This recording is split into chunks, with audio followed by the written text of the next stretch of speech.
was a loser at home at Yulman Stadium 9 days ago to the Duke Blue Devils. And with James Bates, Wes Durham, great to have you with us for our coverage. Jen Hildreth joins us here in just a moment. There were some questions about Georgia Tech's offense entering this fall, particularly in the skill set on the offensive side. Did they get some answers last Thursday night? For a team like Georgia Tech, the big question, you lose your top 3 backs from the Orange Bowl championship team. You got to fill that well. They fill it with some new faces, of course.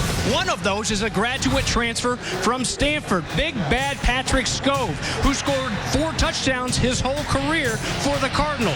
Oh, by the way, not just 1, 2, but 3 touchdowns scored in his debut for the Jackets. Speaking of debuts, how about the true freshman Marcus Marshall? Paul Johnson doesn't like to play a lot of those young guys, but he may have to play a guy that goes 184 and 2 touchdowns. So for Tulane defensively, it'll be up to this guy, the little big man, heart of the lion, like his grandpa, Bob Marley, Nico Marley, to run down these guys. 15 tackles against Duke last week in the losing effort. That's 15 tackles, a career high. He's got to lively up himself and stir it up today if he wants to stop the Jackets. Well done, Bates. Jen Hildreth joins us on the sideline, and the Green Wave may need Marley and a lot more here today, Jen. Well, Wes, the Green Wave are without one of the most important players for them on defense, and senior safety Darian Monroe, who was suspended for this game for a violation of team rules.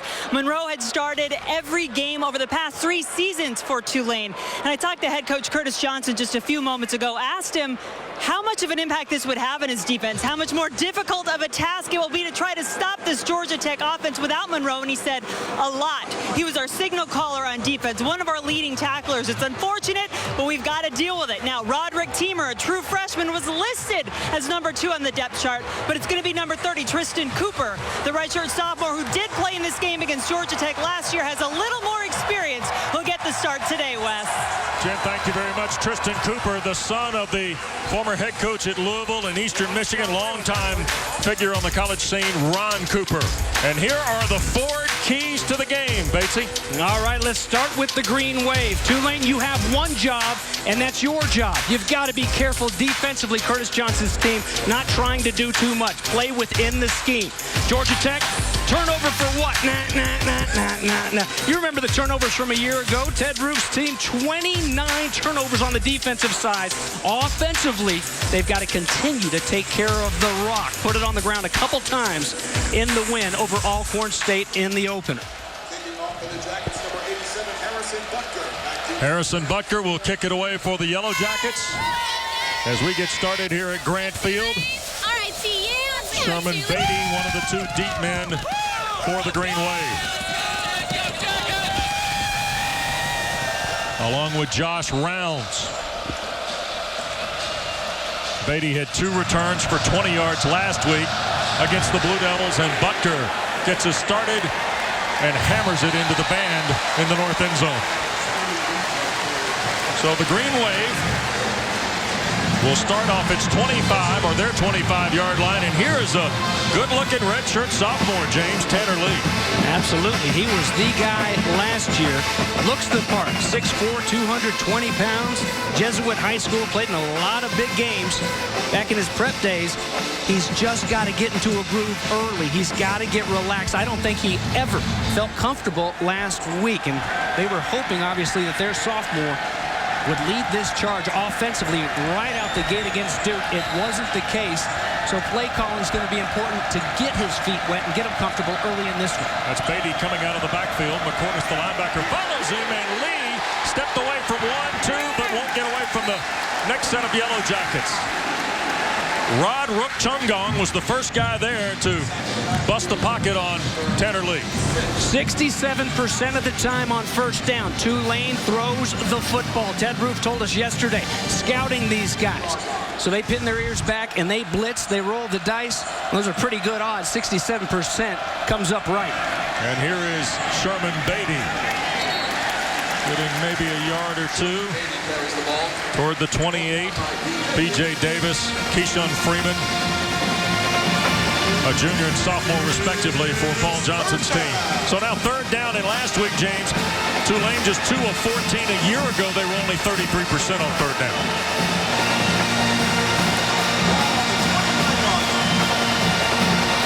Unkalot, the receiver, to the top of the screen. 2 guys, 3 guys, including the tight end here to the near side.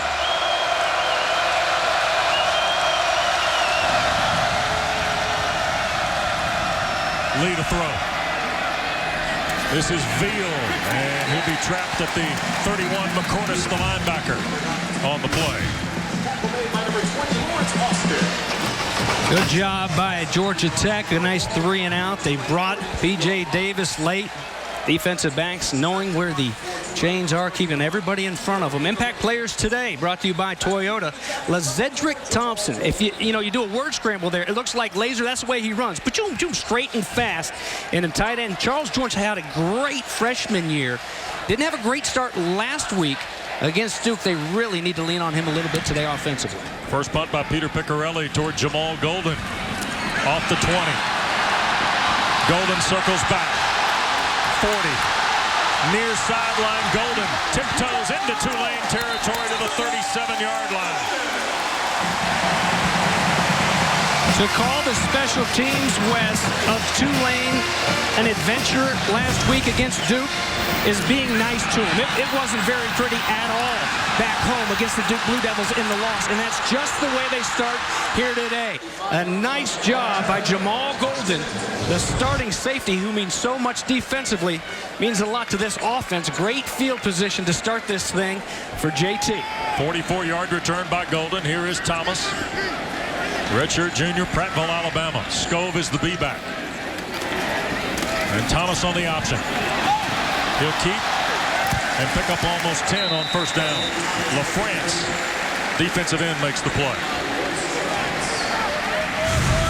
Well, all eyes on Scove. There's big Scove, and a nice read by Thomas. The end coming down for that dive. And taking advantage, and they will move the chains. He did get 10.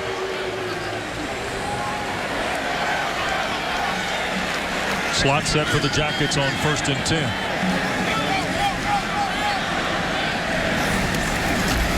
And here's Scove's first carry. He gets almost 10. Maybe another first down, James. Big Patrick Scove. Donnie Lewis Jr. from the secondary makes the tackle after 10 yards. Guys, watch 58. Watch the center right here, right off the top. Freddie Burden snaps that ball and gets off the spot so fast. It's linebacker or safety-like. He's such a good athlete, and when he penetrates that defense and can get so deep up to that next level before anybody even reacts, now you've got Scove coming at you. That can be dangerous for a defense. Another first down, toss this time, and here is Searcy inside the 10, out of bounds. Almost another 10-yard gain. Be close to a first and goal situation. Jared Franklin, Tristan Cooper the tackle on Quay Searcy. Boy, the Toyota Impact players for Georgia Tech, James. Well, Michael Summers had a nice touchdown grab last week. Continue to get him involved. He's the only guy who had some starts last year. And there's our guy, big Freddie Burden, the junior from Statesboro High School. Had a nice sit down with him yesterday. 18 inches of movement on each play is the goal, to push that defensive line back that much, then and then some. Thomas cannot avoid the sack. Blitz from Franklin. The nickel that time for the Tulane defense. Lionel Washington's got Franklin queued up pretty good. Yeah, we talked with defensive coordinator Lionel Washington. Here he is. He's going to come from the edge. He's the spy throughout the day. Well, you don't need to spy too much and wait and see what Justin Thomas is going to do and react when you're blitzing off that edge like that. He told us, because that's one thing he asked. When you put a spy on Justin Thomas, he better be a pretty good open field tackler. When you beeline it like that, when you heat it up and go right at him, don't give him a chance to move. JT from the pocket this time. Thomas trying to get back and will be pulled out of bounds. Nico Marley pulled him down. Back at about the 13-yard line, Georgia Tech into the CPI security red zone here on their opening drive. And, of course, last week against Alcorn, the Jackets were fantastic. 7 opportunities, 7 touchdowns. But a year ago, they were 70% in the red zone for Paul Johnson, now in his 8th season here in Atlanta. Well, here's a percentage that was pretty good for him last year. Almost 60% on third down. See if they can convert. He'll pitch it this time. Here is Searcy. He'll get to the 5 and dive for the pylon. Touchdown, Georgia Tech.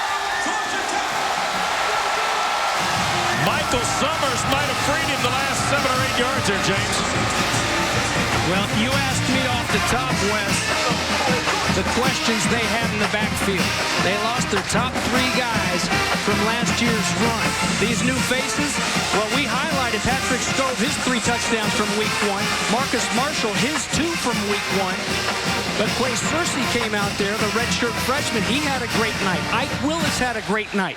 Marcus Allen got banged up a little bit, but they have a nice stable of backs here this year, and Quay punching it in first. Well, one of Georgia Tech's calling cards a year ago, and so far through 2 games in 2015. What do they do with their opening drive? They punch in the end zone. Jamal Golden set it up, 45-yard punt return. 6 plays later, Quay Searcy's in the end zone. Number 15, Georgia Tech with the early lead.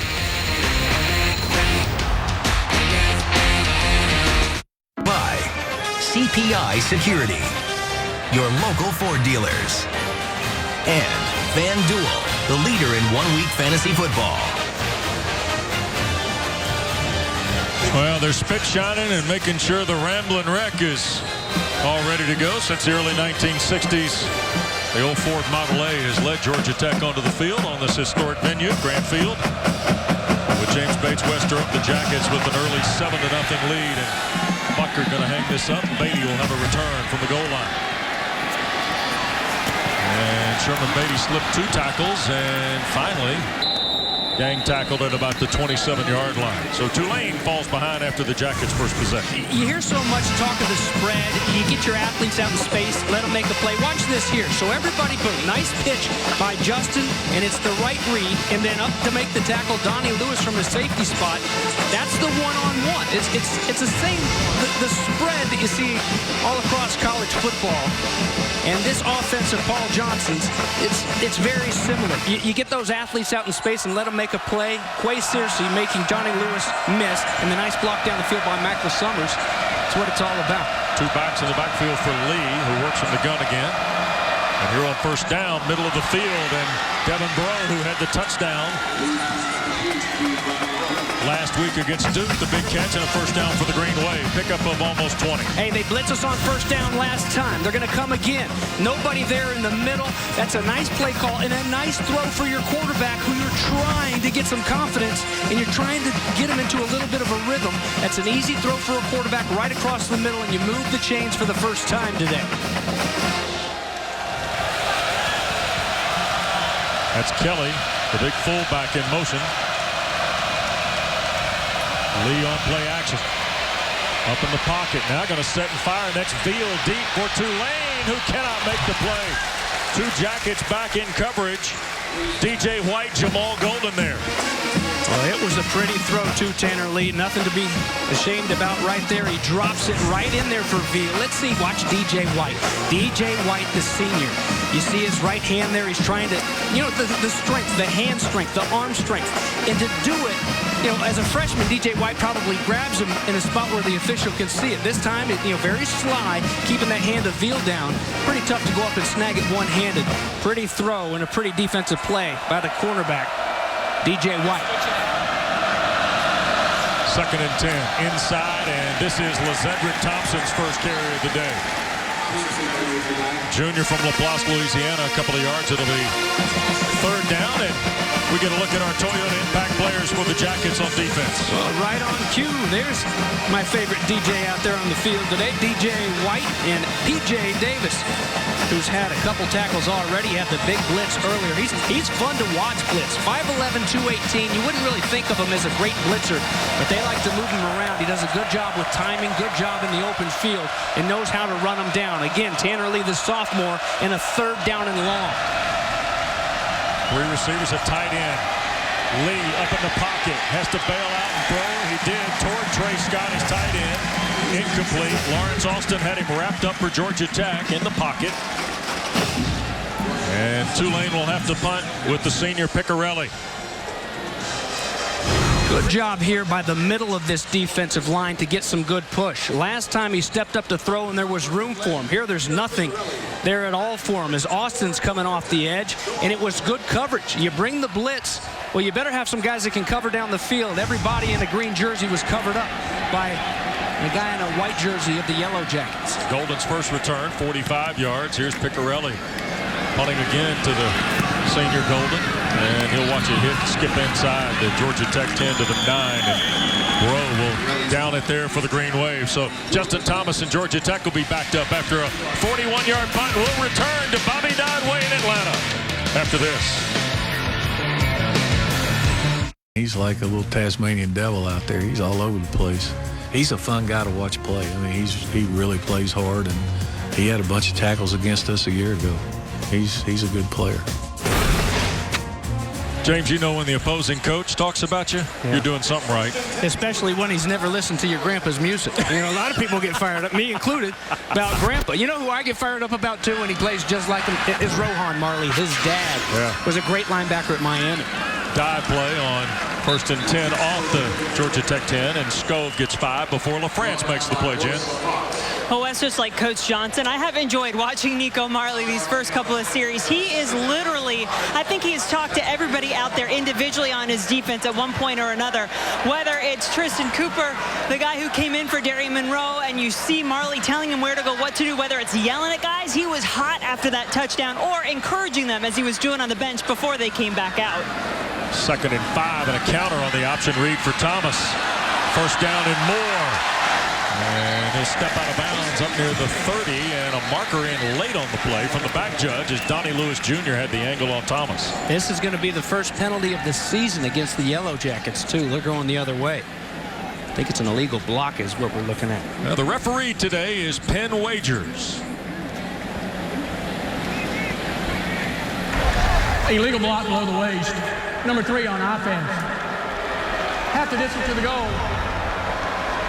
2nd down. Redshirt junior Isaiah Willis. Paul Johnson upset. Let's see if we can find it here. You're going to see right here in this area. And outside the tackle box is what it is. You can't cut anybody once they're outside that tackle box. And, of course, well outside. And, there's a lot of cutting that goes on in this Georgia Tech offense, and you better believe that Ike Willis has been around long enough to know he can't do that, so they have to back it up. Now it's 2nd down and 5 instead of a nice hitter there on 1st down. 2nd down and 5, and here's Thomas's first pass, and this is Michael Summers, a 1st down, stretching toward the 24-yard line. And that brings us to our impact players on defense for the Green Wave, brought to you by Toyota. Well, Jared Franklin, the sophomore linebacker, a nickel guy, a guy who spying Justin Thomas all day today, already starting with a sack. 2nd time this season Justin Thomas has been sacked. And Tristan Cooper, coach's son from down there at Tampa Plant, had to step in because Darian Monroe, as Jen told us off the top, is suspended today. Dive play for Scove, and Marley then with a little shove after Scove tried to roll off, and Patrick must have thought he was not down, and so Nico made sure he was. But I think the whistle had blown after about a yard. Yeah, what's the rule on that one? It's a new rule in college football this year, remember, when there's the pile. And if you haven't heard this, it's interesting because, you know, college football fans, you watch it, you pile up and guys pulling the other team off just to get them off their guys, get them off the pile. But that's illegal now. That's a flag. When the guy doesn't think he's down, you shove him down. Now, that's a different story. Here's the counter again on 2nd and long.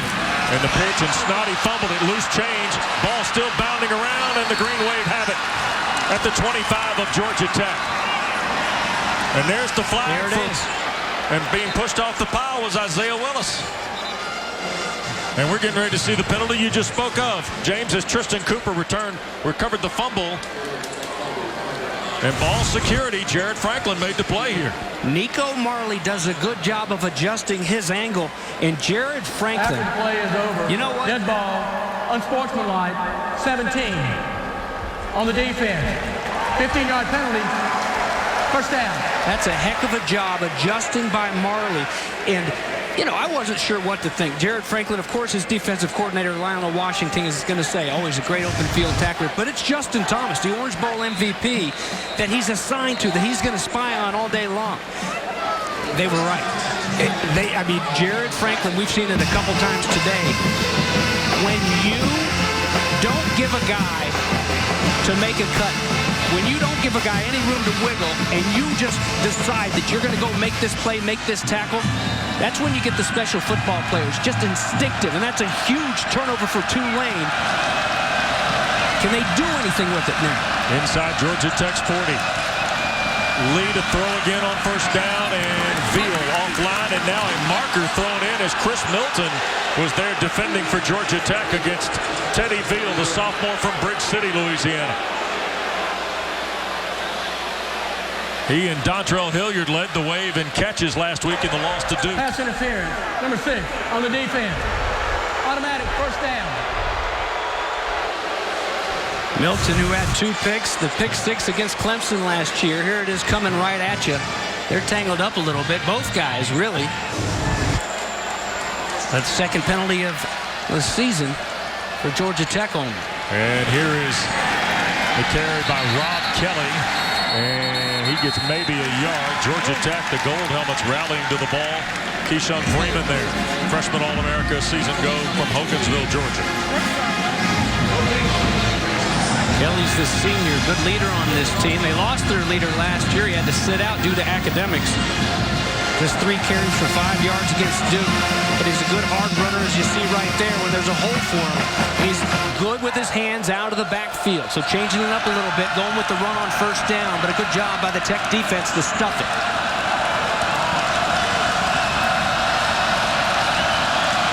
Now they'll reset the receiver and the tight end. Charles Jones back toward the formation. Lee looking to throw up in the pocket, and he'll throw it toward Kelly's feet because Georgia Tech is had, when he takes the deep drop, James, Georgia Tech's finding a way there. Well, they're getting there. And just like Georgia Tech, West, these big guys up front for Tulane, 4 of 5 offensive line starters back for the Green Wave. But Georgia Tech has had their way with them for the most part here today. A good job off the edge. Look at Rup Chung Gong using his hands and his power. He got the start today on the inside. That time he comes from the edge. And again, another 3rd down and long for Curtis Johnson's team. Tanner Lee's missed his last 3 throws. 3rd and long for the Green Wave. Freeman coming free and overthrown, intended for Hilliard. Gamble also in the backfield to chase Tanner Lee. So Tulane is going to try the long field goal with Peter Piccarelli. Like the change up there by Ted Ruth, defensive coordinator of Georgia Tech. They've blitzed him just about every time. You're thinking pass. They've gotten after him with an extra body. This time he decides to bring just 4. When Keyshawn Freeman can get to him with nobody touching him, you can blitz 4. You're pretty good odds there behind those guys. 48-yard try for Sims is no good. He hooked it. Special teams have been a bit of an adventure for Curtis Johnson, and it continues in game 2. Turnover doesn't hurt the Jackets, who lead 7-0. Corporate champions of the ACC, Geico, Toyota, and New York Life. Well, beautiful day here in Midtown Atlanta. Not bad at Stone Mountain either. About 40 minutes out to the mountain from here at Grant Field. We welcome you back. And Mike Pelton huddled around his defensive front. Has done a nice job, especially in a quick change there for Georgia Tech defensively. Offense back out with Thomas. And a quick pitch on the option. Searcy juggled it, kept his feet, and got a couple of yards before Jared Franklin tripped him up. And James, here's what we talked about, the sudden change a second ago. Great job by Franklin there. And a few plays ago, here's the fumble. Comes and makes sure that ball gets popped out.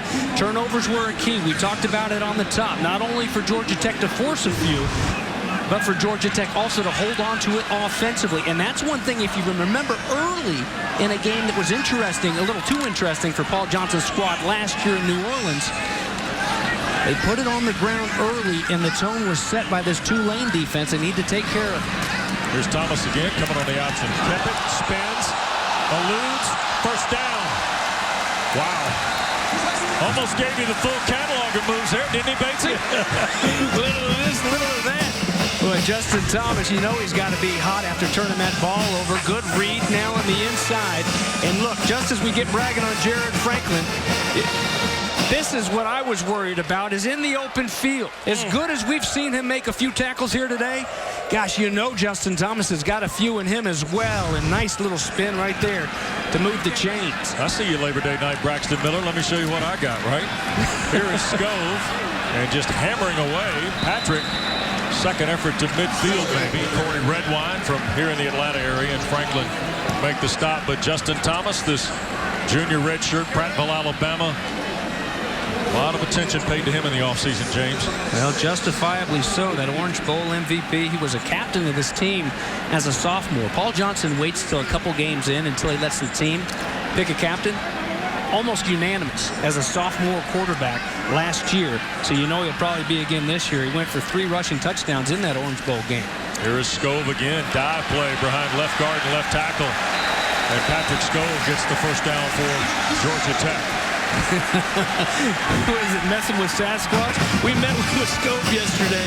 He pulled out must have been a gallon bag of beef jerky that he carries around. Got to have his protein. Lifting and eating, that's what he's into, and you can tell he's ready to play. I mean, he refuses to go down. You know, it's funny because it was like we were talking to a 30-year-old, 35-year-old man. He talked about the youth on this team and how he's bringing them along, and he's playing like every play matters. He's playing like a senior that really gets it, that every time he carries the ball, there aren't many more carries left in his college career. Here's Thomas, pumps, now throws, and it's Brad Stewart, the freshman, with the catch. To the 28 of the Green Wave. 12-yard throw to the freshman from Savannah. Harry Dickerson, one of Tulane's better corners, was there in coverage. Yeah, Paul Johnson, he's not huge on the true freshman playing, even back to the days of Adrian Peterson at Georgia Southern. He redshirted him. He turned out to be a great one there for the Eagles. But guys like Brad Stewart and Marcus Marshall, pretty special athletes. First down and 10. Here's the toss, and this is Broderick Snoddy trying to find the cutback and get to maybe the 24-yard line. Eric Thomas, the middle linebacker. 4 career starts coming into today, along with Teamer. Broderick Snoddy, of course, the devastating leg injury last year in the Clemson ball game, and then very poetic last Thursday night against Alcorn, who gets the first play from scrimmage, the toss to Snoddy, huh? His teammates, you could see the reaction from the bench and this hometown crowd. They were happy to have 22 back out there carrying the rock. Big offseason, not only rehab, Broderick got married in June. And here is Marcus Marshall, 184-yard, 2-touchdown star of last Thursday night. Driving toward the 20, and a third down coming up for Georgia Tech. A little different look for you there, true freshman. You know, it seemed like every time he touched the ball last Thursday night, just wide open for him. 8 carries, 184 yards, and 2 touchdowns.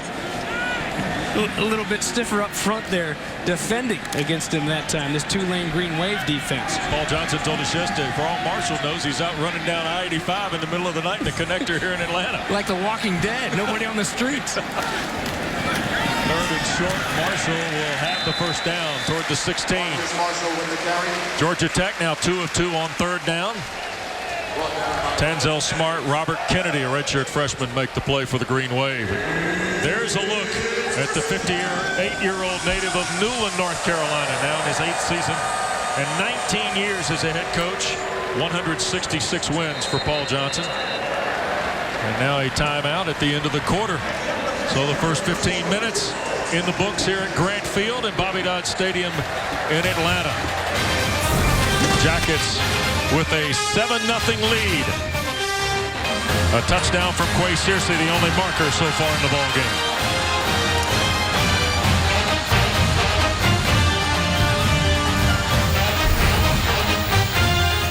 Ringing the bell here. Yeah, they are. Defensively, had a big turnover. The Green Wave forced Georgia Tech to put it down on the floor. They couldn't do anything with it. Missed the field goal. On the other hand, Georgia Tech running up and down the field, trying to punch it in again to start the second. Thomas on first down as we start period number 2 inside the 10. Tristan Cooper, the safety, up to make the tackle. Here you saw at the end of that shot, Nico Marley coaching his teammates up. Look at the big lane that's cleared there, clearing the way. Look at that big 65. That's Trey Clock for Justin Thomas. And a good tackle by Tristan Cooper. in the open field. Darian Monroe, of course, not getting that start. Cooper has made a couple good tackles in the open field today. Here's Marcus Marshall's second carry, and Tanzel Smart pulls him down toward the first down spot. There's a look at Tanzel, 6'1", 303, the junior Baton Rouge. 6.5 tackles behind the line a season ago for Curtis Johnson's team.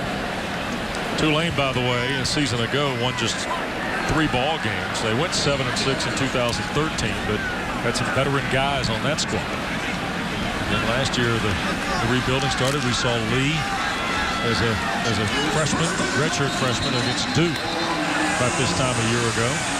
Now we got an official stopping play, and what the conversation is with Penn Wagers and his crew here.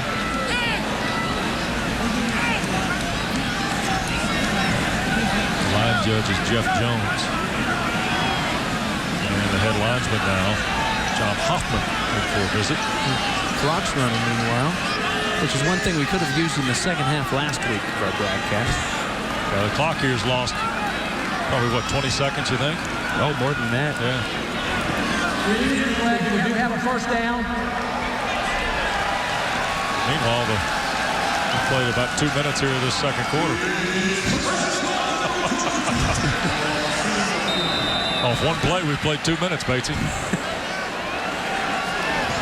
11th play of the drive. Here is Skove. Diving, did he make it? No. Well, he's ruled a touchdown here by the official on the near side. So Patrick Skove has got his 4th rushing score of the season. Matching his career total back in Palo Alto. Watch the offensive line. What a nice luxury to have. The big dogs up front. We met with Freddie Burton yesterday, the center. He said, man, we just love it when our B-backs get yardage there in that guard box, there in the middle, the big guys behind them. Guys like Marcus Marshall and Broderick Snoddy, they take a lot of pride in that, and it sure showed right there, just paving the way, a lot like we saw many times last Thursday night against Alcorn State. Bucker out of Ryan Rodwell's hold adds the extra point. So Skove, who had 3 of them 9 days ago in his first game as a Yellow Jacket, tallies rushing score number 4 to make it 14-0 in Atlanta. Second period, James. And Bucker will kick it away. Browns and Sherman Beatty deep as Patrick Skove. It's his first rushing score of the day, and here is Beatty off the 5. Up the far side, and around the 30-yard line is where Tulane will start the possession here. Let's go back to the touchdown here, Wes, and watch clock right here, the right guard. He's going to pull defensively. You got to see that and go meet him back there. Otherwise, you're going to get a great big gap, especially when you've got a guy like Brian Chamberlain to lead the way to seal off the other edge. And there you see all the daylight and the good block down the field as well. And it's just too easy for the big man from Stanford, Patrick Skove, for touchdown number 4. Skove here using that graduate transfer option you see often in college basketball. He's added it here in football, working on an MBA with an emphasis in finance. And we get a flag, and the Green Wave might have gotten an early start. Yard. Number 78 offense. 5-yard penalty. First down.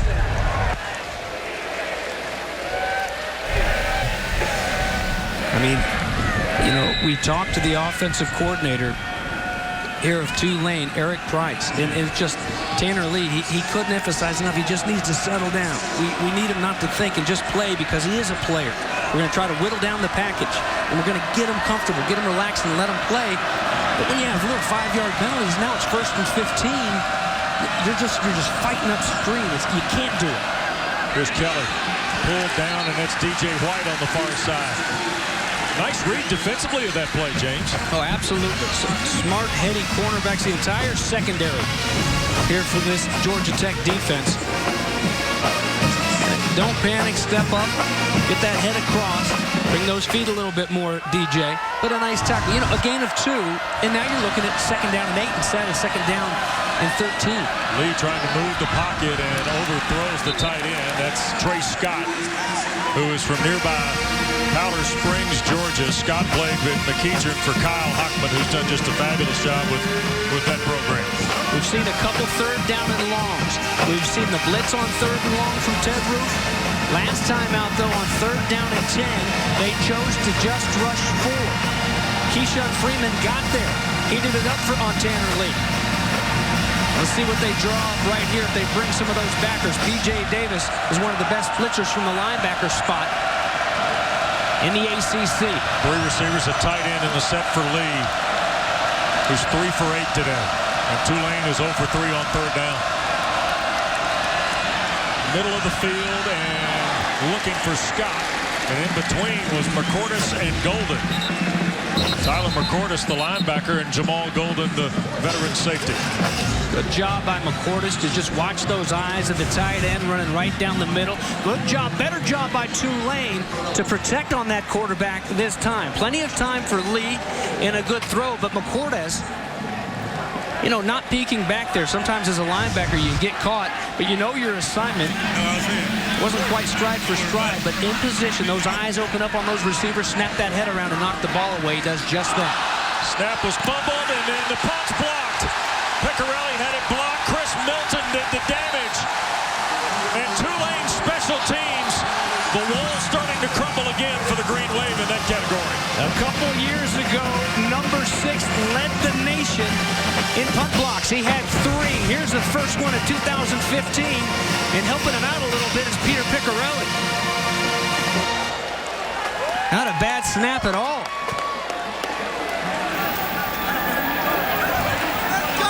Milton knows exactly what to do when he gets back there. Even the angle, he wasn't going to run into him if he did get it off.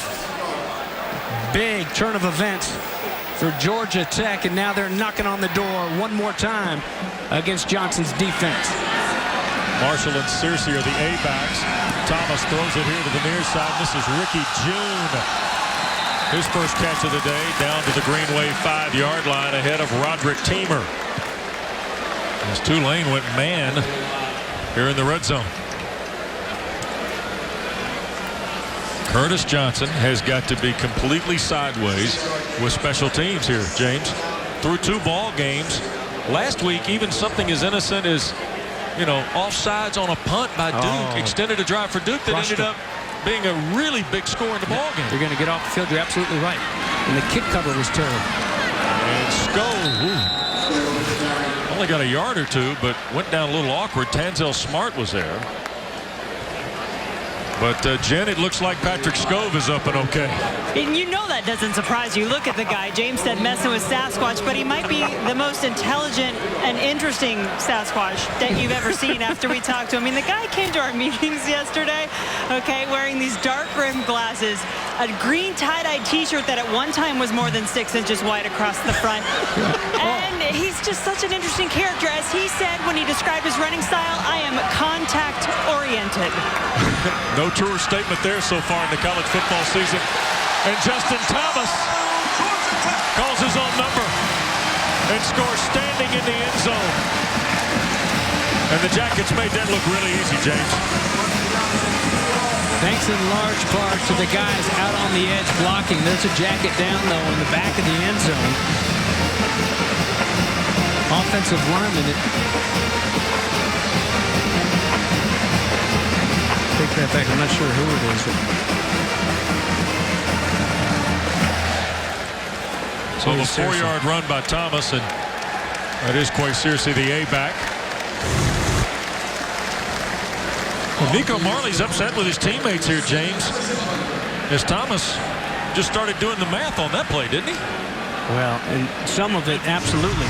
And, you know, there's a lot of times when Thomas will come to the line and see numbers, and he knows exactly what he needs to get this offense into. And then when you've got the big bodies leading the way, Trey Bronnett was pulling that time. We saw a clock earlier on the touchdown run. And Buckner's point after drive is good. Well, Peter Picarelli mishandled the snap. Chris Milton registered the punt block. And then Georgia Tech was standing in the end zone 3 plays later with Justin Thomas. The Works Trivac 3-in-1 Compact Blower, Mulcher, Vacuum. Leaves are falling. It's Works season. Well, here we are in Midtown Atlanta today, Bobby Dodd Stadium at Grant Field, and there is the legendary coach of the Yellow Jackets. And that statue that stands out along Bobby Dodd Way was put together through many contributions from his former players. James, unveiled here about 4 years ago. And Rounds with a hesitation coming out of the end zone, and then Victor Alexander, number 9, the freshman from Jacksonville, makes the tackle, and a marker down up near the 29. It's respotted toward the 19, and Penn Wagers will tell us Flag about on the play. As it is, Tulane to the 18, but we'll see if it stands for Curtis Johnson in his 4th year. Well, you see him talking to himself, and again, it is on special teams, and it's During the return, holding on the receiving team. Half the distance to the goal. First down. nothing special about the special teams for Tulane here so far today. Even deeper in a hole for Curtis Johnson's squad. You mentioned it last week, so how demoralizing for a defense trying to get off the field, get some momentum for the offense. They had a 3-and-out. Yeah. Duke comes out to punt. They jump off sides on a punt block team and give them a first down. They go down to score. Yeah. Just things like that. It's that third phase, so important. Lee from under center. Beatty, or beg your pardon, this is Thompson, Lezedrick Thompson, the redshirt junior. Best run of the day for the Green Wave so far, with 5 minutes gone here in the second period. Love the play call by Eric Price, the offensive coordinator. Why? Well, 70% of the time they throw the ball on first down. Blitzing was P.J. Davis. He got picked up. Great call by the Green Wave to move those chains and get your back there off your goal line. Give this young quarterback some space, and it's up to Thompson to hammer it away. 14-yard run. Hilliard tries a run out of the spread, and Adam Gotsis, the senior from Abbotsford, Victoria, in Australia, preseason All-ACC, and on the Outland watch list is Gotsis. Using those hands, not just hands, but violent hands, as he told us yesterday. Big old mix. Lee to throw. 2nd and 10. And Keyshawn Freeman will drop it. Back at the 18-yard line. 2nd sack for the Yellow Jackets. And speaking of hands, Mike Pelton, the defensive line coach, has done a good job with these guys. As a football player, it is tough, believe it or not, to learn to use your hands. Use your hands. See, he's tied up right there. Look how separate. If you can separate on those big offensive linemen, get them off of you. It doesn't matter how strong they are. They can't eat you up. And good job by Pelton. There he is right there in the middle with the headset on, no hat, of coaching him up and mixing it up a little bit there. You saw Freeman with the bull rush. And then the swiftness. Now it's 3rd and 15. Tulane 0 for 4 on 3rd down. Lee. Oh, and a great catch by Scott. And a marker thrown in as Trey Scott against P.J. Davis makes a sensational catch at the 38.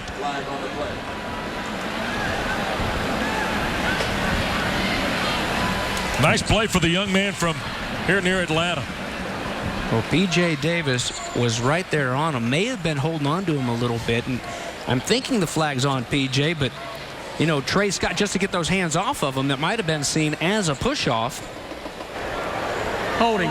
Number 40 on the defense. Penalty decline. First down. 20-yard throw will stand here to Scott. Big couple first downs on this drive. There you see left side of your screen. Oh, that's right out in the open. A little bit more separation than I thought initially. And like you said, nice throw by the sophomore Tanner Lee. Now you got to back it up and get some consistency going. Going to give Rob Kelly the ball on first down. Steps away from 2 tacklers. Far side goes Kelly, and he'll have a first down into Georgia Tech territory. Lynn Griffin finally makes the stop on big Rob Kelly from New Orleans. 14-yard run here. Looking for R. Kelly to give this offense a little ignition, huh? Let me give that toot.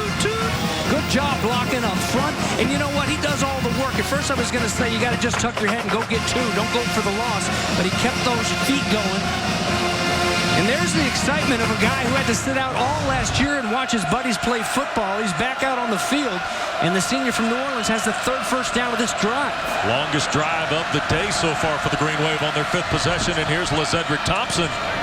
And he'll get 3 to the 45. Gotza's the tackle. I know they wanted to run more against Duke. Duke did a great job. Jim Collins, the linebacker coach there, the Blue Devils, are shutting down that run last week, forcing them to throw. But you've got to keep coming back to it. When you've got guys like Lezedrick Thompson that can get you 3 or 4 and put you in a 2nd down and 6 or a 2nd down and 5 as opposed to a 2nd down and 10 with an incomplete pass, you've got to feed that big man and help yourself out. Get ahead of schedule, moving those chains. 2nd down. Lee looking to throw, up in the pocket, juggles it, hit as he lets it go. Looking for Veal again, who comes back and makes the catch for the Tulane touchdown.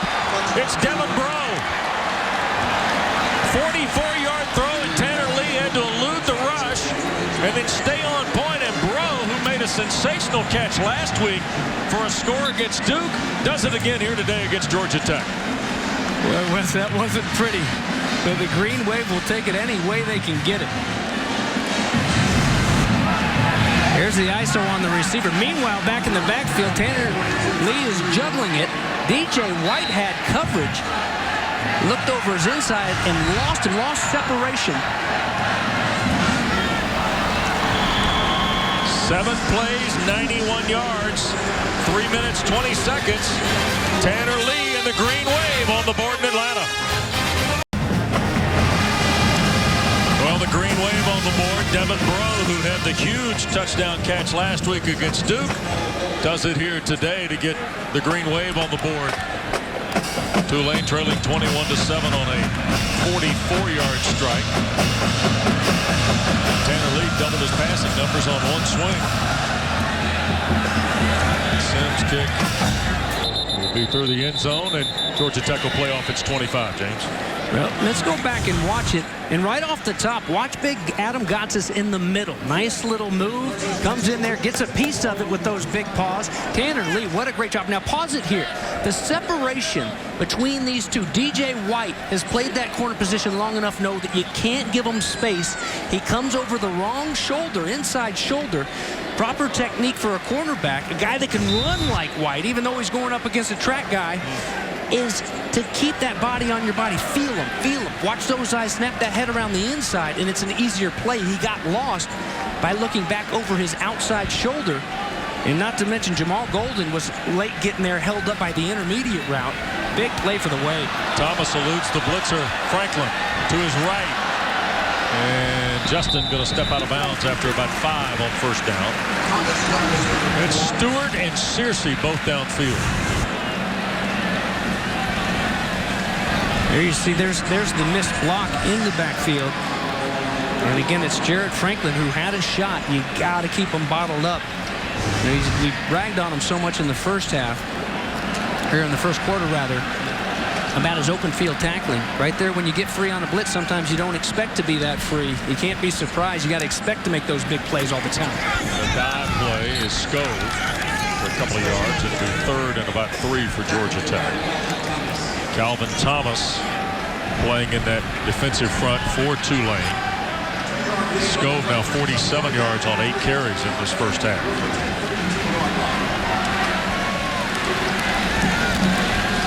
All right, Curtis Johnson, co-defensive coordinators Lionel Washington, Jason Rollins. See if you can get that defense off the field. They need a big 3 and out here. Thomas coming on the option. He'll pitch, and here's Snoddy. And near midfield goes Broderick Snoddy. Darren Williams, the defensive end, finally pushed him out of bounds. Well, Clinton Lynch, the A-back on the outside. There he is, boom, bottom corner of your screen. He's the one that makes it happen outside. Nice job blocking not once but twice to move those chains, get enough yardage, and then some. 1st and 10 at the 47, 15-yard run for Broderick Snoddy. Here's Scove. And he'll get to midfield, and look at Patrick Scove fall forward.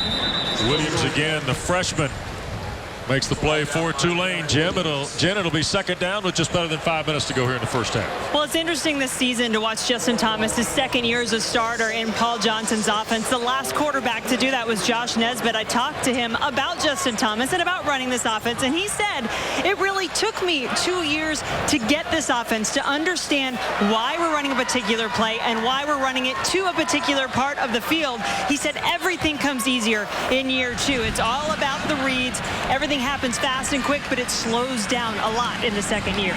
Thomas here on second down, and he'll be brought down for a loss of about 2. Smart and LaFrance there. Here's what Nesbitt's talking about. You see his years from 2008 was year 1 for him, 2009. And in 2009, James, Nesbitt took Georgia Tech to the Orange Bowl where they lost to Iowa. Thomas did it in his first year as a starter. Paul Johnson said yesterday to us, he's the best quarterback we've had since coming here. Nothing against Nesbitt, of course. Just a different cat is Justin Thomas. 4 for 4 on third down. Jackets going here looking for Stewart and overthrown.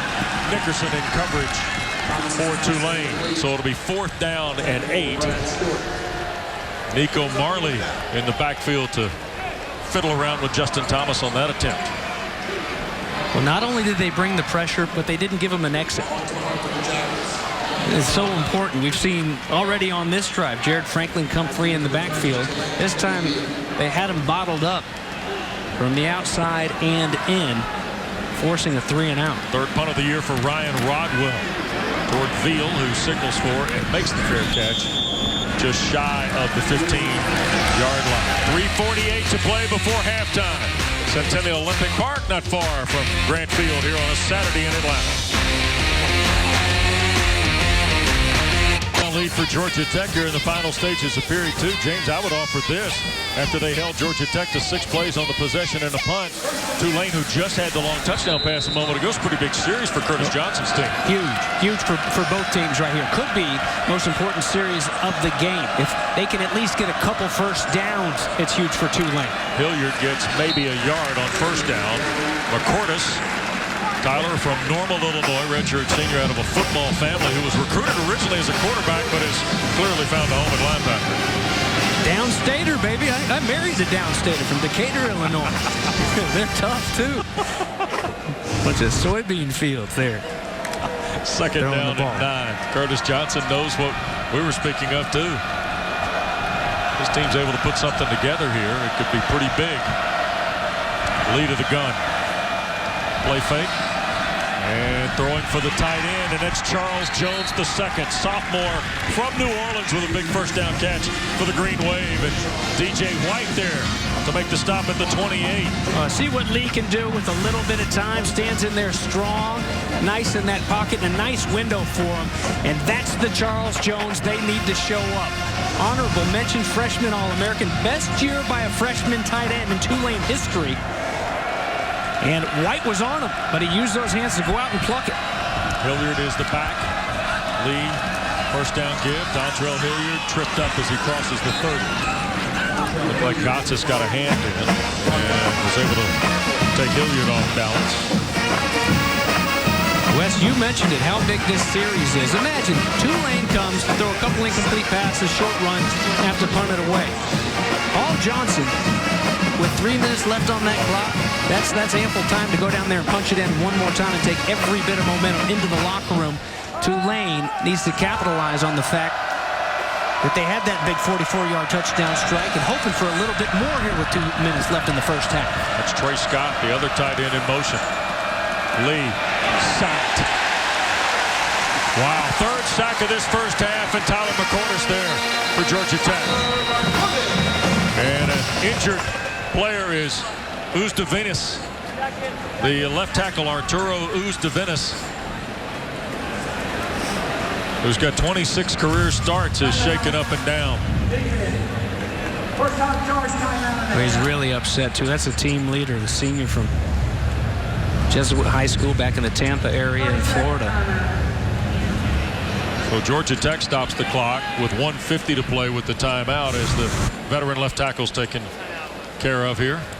Well, Marcotes comes from the right side, and as a back, you can't just pass him up. I mean, you see that color flashing in front of your face. You can't run by him, and not on the same page. The blocking scheme up front, and here it is, the end of it. Here's DeVinnis, gets his legs rolled up on. It looked like he was engaged with Rook Chungon coming in from the other defensive end spot. And Arturo's to his feet. The most veteran of the offensive line guys, Chris Taylor, 19 starts. Shinley, 25 coming in today. Next Saturday, we'll be at the Carrier Dome in Central New York. The Orange a win today over Wake Forest in the first conference game of the year, James. So we're going to look at Shafe's team with a hotshot rookie from Oregon pulling the trigger. At 12:30, Central Michigan with a fine quarterback in Cooper Rush against Eric Dungy in the Orange. 12:30 on your regional sports network. Big win for Schaefer in the Orange today, Wes. And they went all orange. Yeah. That was Uni's first time in a long time. Schaefer ditched the trademark visor, and all of a sudden the Orange pick up win number 2, 30-17 against the Deacons today. Here's Lee on 3rd and 16 and a flag thrown, and 5 more against the Green Wave here. Unforced error 5-yard penalty. against John Third down. LeGlue, who had just come in to replace who's DeVinnis. 4 penalties, 34 yards on CJ's team here in the first half.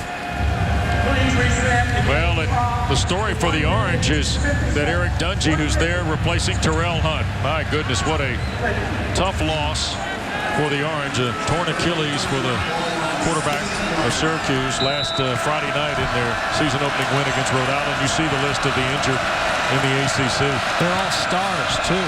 Tough blow for the whole league. You hate to see those guys go down.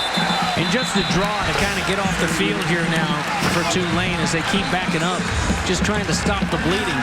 But 1:44 again, that's plenty of time. And a quick timeout for Georgia Tech to stop that clock. Okay. We've seen the big return to set up touchdown number 1 on the first punt of the day by Jamal Golden, 45 yards. Here's that last play one more time, and of course the block punt by Chris Milton to set up another touchdown. Tulane, during this timeout, they've got to make sure everybody is on the same page to punt this football away. Well, Georgia Tech's responded. Golden and White there. They've gotten to Lee in this first half on 3 different occasions. Now, Tanner Lee did get to him once on the long ball to Bro. But McCordis a moment ago, the sack, and now all of a sudden here comes the special teams, which is, we said earlier, has been a problem for Tulane. Even on this drive, we saw the big catch by Charles Jones. So you've seen the flashes of what Tanner Lee can do, but it's been that hard-charging defense of Ted Rooks that hasn't let him get comfortable. Michael Lazanich handles the long snaps. Picarelli's the punter, and Golden stands near midfield.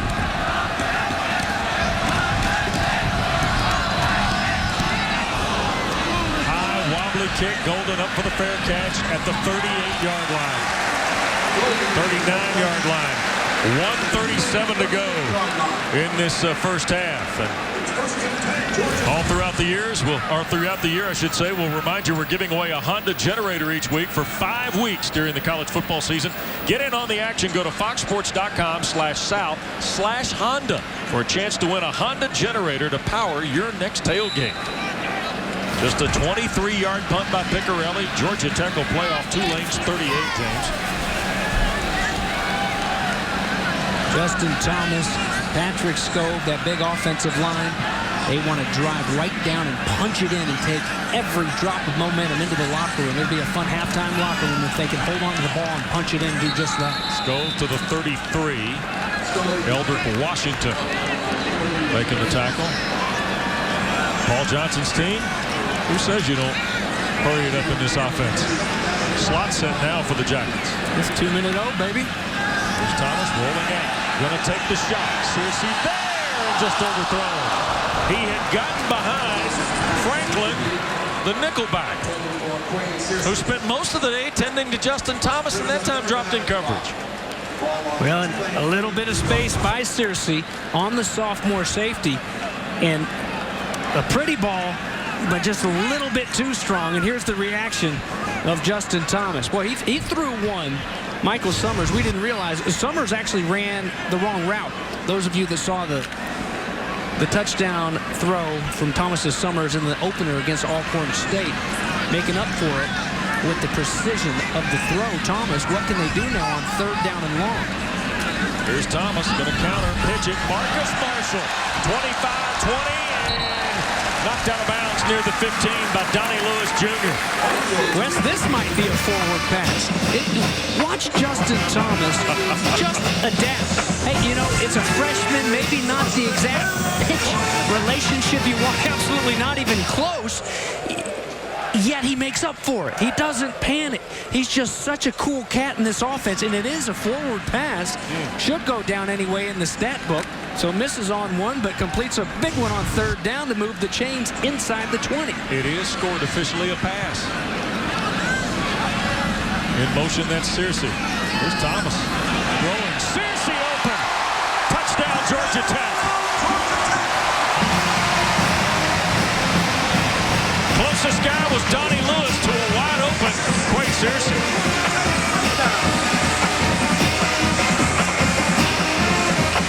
That's where you get steamrolled defensively. One thing starts to work when you're going up against an offense like this, and then all of a sudden it all works because you're focusing so hard on stopping everything they're doing to you on the ground. You don't have time to draw up everything. What are we going to do when they start sending Searcy out? And they really wanted to go to him, missing on the first try. That time, nobody anywhere near number 1. And the redshirt freshman through the air gets a touchdown. Flag down as Buckner's point after is good. There's Searcy in motion. You got to recognize that motion. I'll guarantee you that our guy Jared Franklin, who was in there with his eyes looking into the backfield as Searcy runs by him. Remember, he was the one that was trailing on the incompletion a couple plays prior. I'll tell you what, it looks in some ways, without the motion principle in front, to be almost the same route Searcy ran a moment ago, where Franklin stayed with him, but because it was Thomas, he stayed with Thomas, right? Right. You know, the whole spy thing is... I know what you mean. It works. Sometimes you burn, sometimes you burn, right? Yeah, and you got to know your assignment. And I'm guessing from the few plays prior, that's a situation where he needs to turn out of there and run with the receiver, at least get in that lane and not let it be such an easy throw down the middle to an uncovered receiver.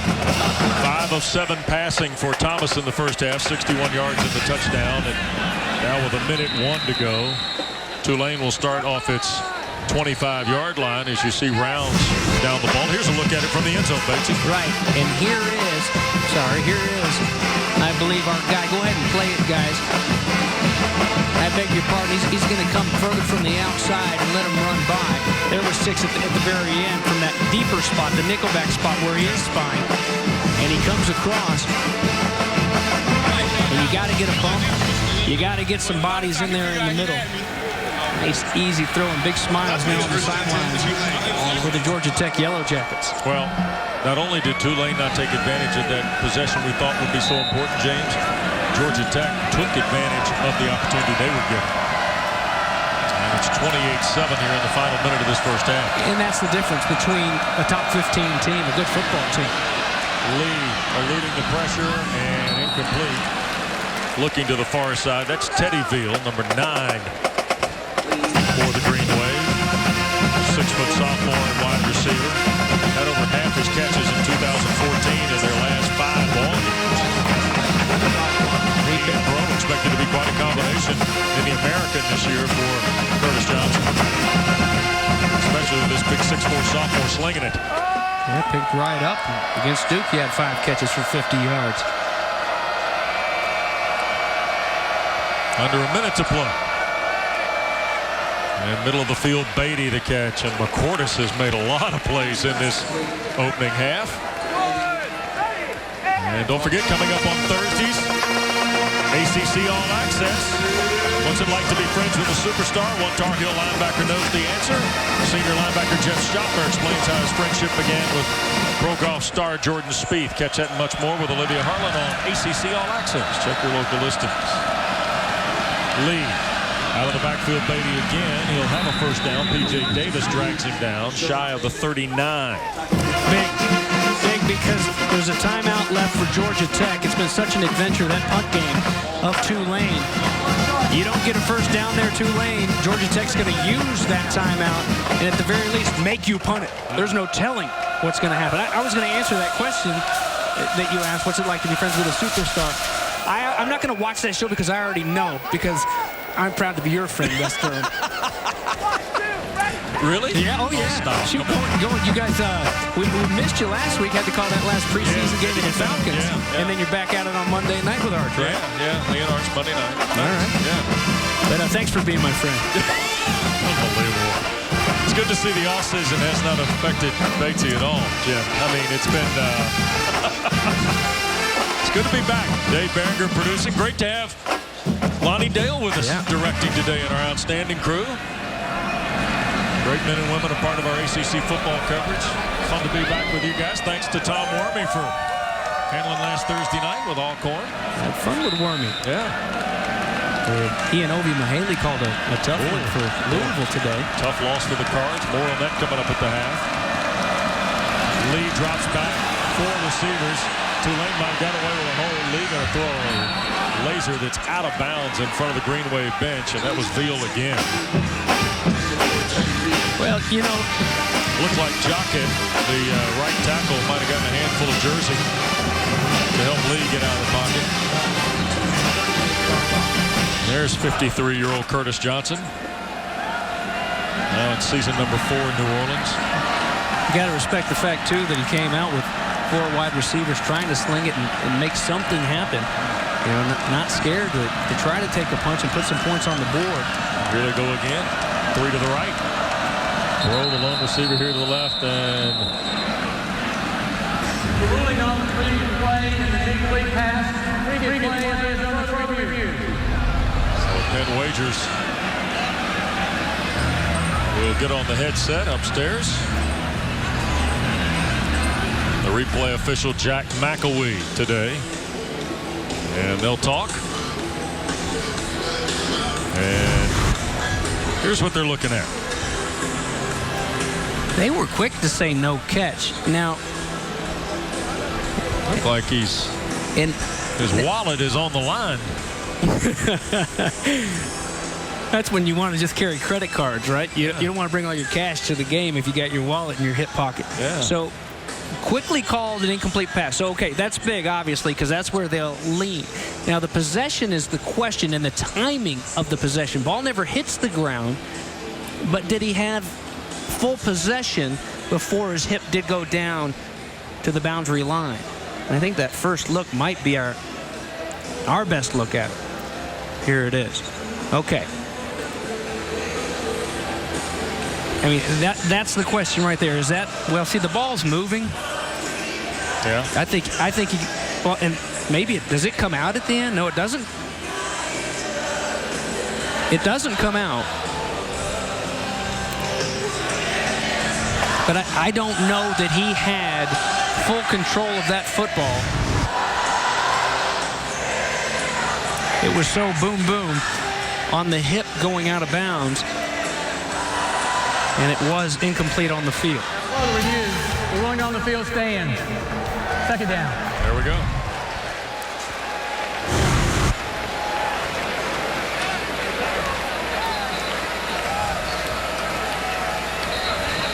He's well out of bounds.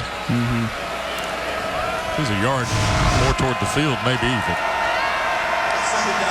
So 2nd and 10, just 14 seconds to go here before the half. Update on this week 2 in the ACC coming up at the break.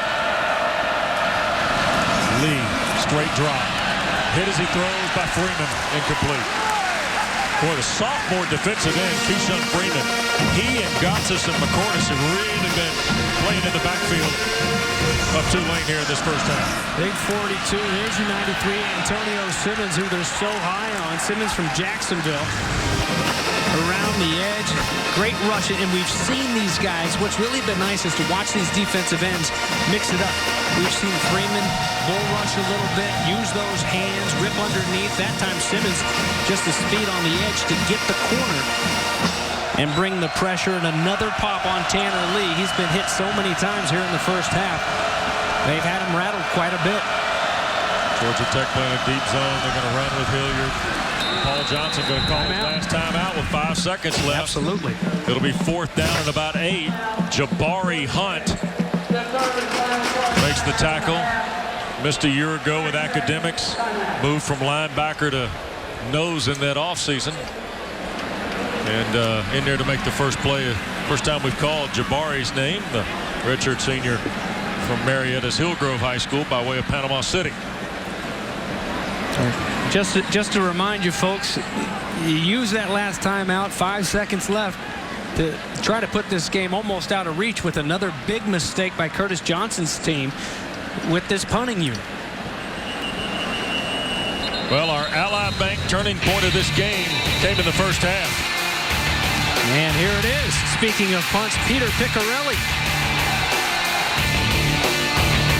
puts it down on the ground, blocked by Milton, and a touchdown is the end result.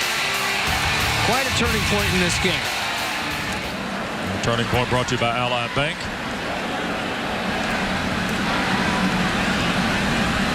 Georgia Tech. This lead comes back out on the field now. So Tulane's not going to punt with 5 seconds left. Jackets rush just 4th. Lee hangs it up high and batted away and almost intercepted. And that was Austin, Lawrence Austin. The Austin twins from Barnesville, Georgia, almost picked it off to end this first half. So Georgia Tech scored 4 touchdowns in 6 first half possessions. And they have a 28-7 lead on Tulane here at the half as Jen is joined by Paul Johnson. Thank you, Wes. Coach, your team getting a little more tested even with a 3-touchdown lead at this point. Good feel? Playing a little ragged. You know, we've hit some plays, but it's not as good as we'd like. Defensively, we gave up 1 big play. Other than that, we've been pretty good. Who or what needs to be more impactful second half? We've got to block some folks. We haven't blocked the Mike linebacker the whole game. Thank you, Coach. All right, Jen, thank you very much.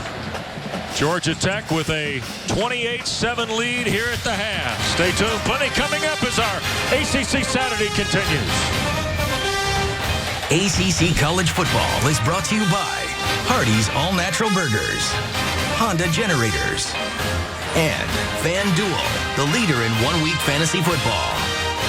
As we welcome you back to Bobby Dodd Stadium at historic Grant Field. Here before we get to the kickoff, Jen had an opportunity, I believe, to visit with Curtis Johnson of the Green Wave.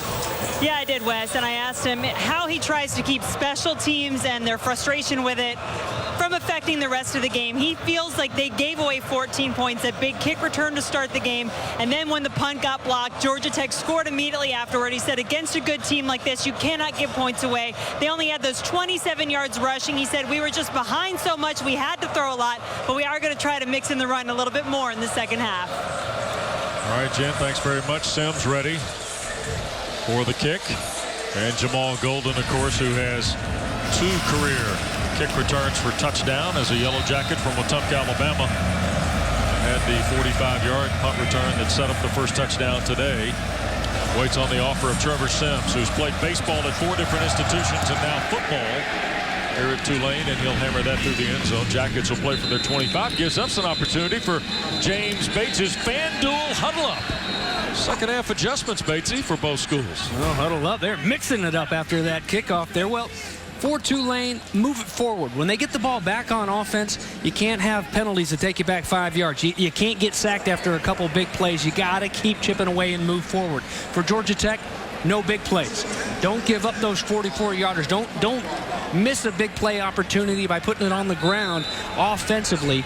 And it'll be interesting, too, to see from Paul Johnson's squad here, Wes, how they come out of the halftime locker room. Because this was the one series, the little window when they came out of the locker room, they weren't very good against Alcorn State. Quay Searcy, 9 yards on first down. Here's Justin Thomas. Delivers the pitch, and he had a pretty solid first half both ways, did Thomas. Well, how about it? Just reading this defense like a book and feeling very comfortable. Running the show from his quarterback spot. The touchdown, we even saw at one point that Marcus Marshall, the pitch, Marshall had gotten out of a good pitch relationship, and he pitched it forward for a big third down conversion.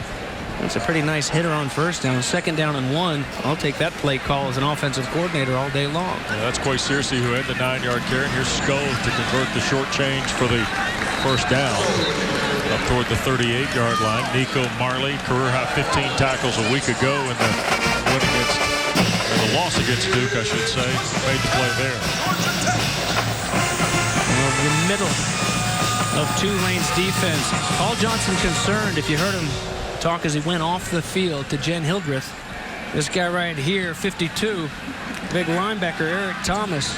He said, we haven't blocked him all day long. So let's keep an eye there on 52 and see what they've got for him. Right now lined up there in that spot is Jared Franklin, a little bit deep to spot. Here's the pitch to Snoddy.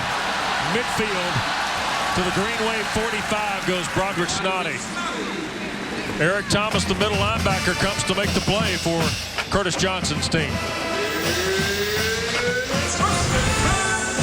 So here, let's look at Thomas. There he comes in. He gets rid of Skov. Just shucks him. And look at the hustle from Eric Thomas to run him down. You know, good job by Thomas. The guy we pointed out in the middle of the field, Jared Franklin, who's that spy, kind of lined up at 8 yards deep, the nickel back, where he is again right now. There he is in the middle. It was a great block, cut block on him to make that play happen. Here is Lynch, the redshirt freshman from Norcross, and Lynch out of 2 tackles for a touchdown. 45 yards for Clinton Lynch.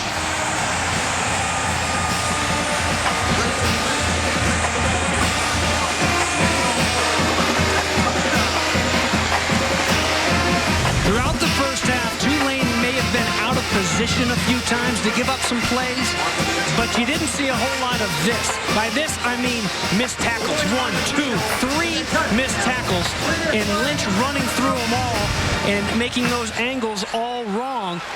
That was a big problem against Duke. They missed way too many tackles. Tackling was a huge emphasis all week in practice for Curtis Johnson and his defense, and I really felt like they had cleaned it up in the first half, but that was not a very good exhibition of defensive tackling football right there. And a nice run by Lynch. Penn Wagers on the headset. They want to see if Lynch stepped out here. And does not look like it. They're showing the replay on the board in the south end zone to this crowd here at Grant Field. And we get a couple of angles for you to decide as well.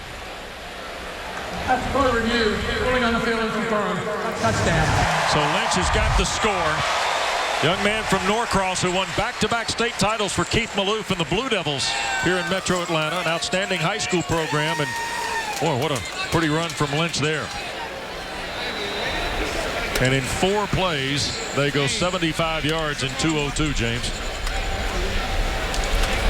Well, I guess that answers how they're going to come out of the halftime locker room. And, you know, on this first strings, the half, they were all on the bench. It was some second and third teamers. But shoot, you know, Lynch, take Lynch, Snoddy, Marshall, Skov. Take your pick in the backfield. They've been hot today for the Jackets. Big 45-yard touchdown run. The ACC, Bojangles, Haviland, and Food Lion. Well, the 25th anniversary of one of Georgia Tech's legendary squads, Bobby Ross's national championship team. They'll celebrate their 25th anniversary in November when they host Virginia Tech officially, but they're really doing it all year long with a lot of look-backs to that marvelous team that beat Nebraska in the Citrus Bowl to capture the national title. There's the kick, and Dontrell Hilliard. I beg your pardon, that's Ricky Preston up the field on the kick return for the Green Wave. And our Hardy stars to watch. Adam Gotsis. It's Australian for defensive tackle. I like watching the big guy use those hands, get these blockers off, come and separate, making tackles. Almost made a big play on the touchdown by Tulane. Stripped the ball away from Tanner Lee, but Lee was able to hang on. Well, he's always my first pick when it's time. Who you want to meet with when you meet with the Georgia Tech players on the Friday before the game? Ooh, give me Gotsis. Yeah, he wants Adam Gotsis, yeah. Talk about Chris Lilly, comedian from back there in Australia, in Summer Heights High. So Tanner Lee now. First down, they're going to run it. LaZedrick Thompson. He'll pick up almost 5 full yards on first down. Wes, that's what I'm talking about going forward. They've talked all off season, Tulane, about tempo. Let's go faster. Let's go faster. Why not try it in now? Coming out of the locker room again, they're in another huddle. And I get it. You're down. You turn it right over, give it back to. But just if that's where you're heading and that's where you want to be, you've got to do it before you get into that conference play. And just we haven't really seen anything of what they've really spent a lot of time in on camp. Here's a bunch set. They're going to hand the ball to Hilliard, and no gain on the play. Keyshawn Freeman followed him up pretty quick. Freeman will not be 19 years old until November. Number 42 for Georgia Tech on that right defensive end spot. You know, interesting play call because you've got that dime in that bunch set right off that left side of the line, and then you run it right there. I mean, that's where all the bodies are on defense. Tulane just 2 of 8 on third down here, James. That makes them 4 of 22 so far in this young season. Lead a throw.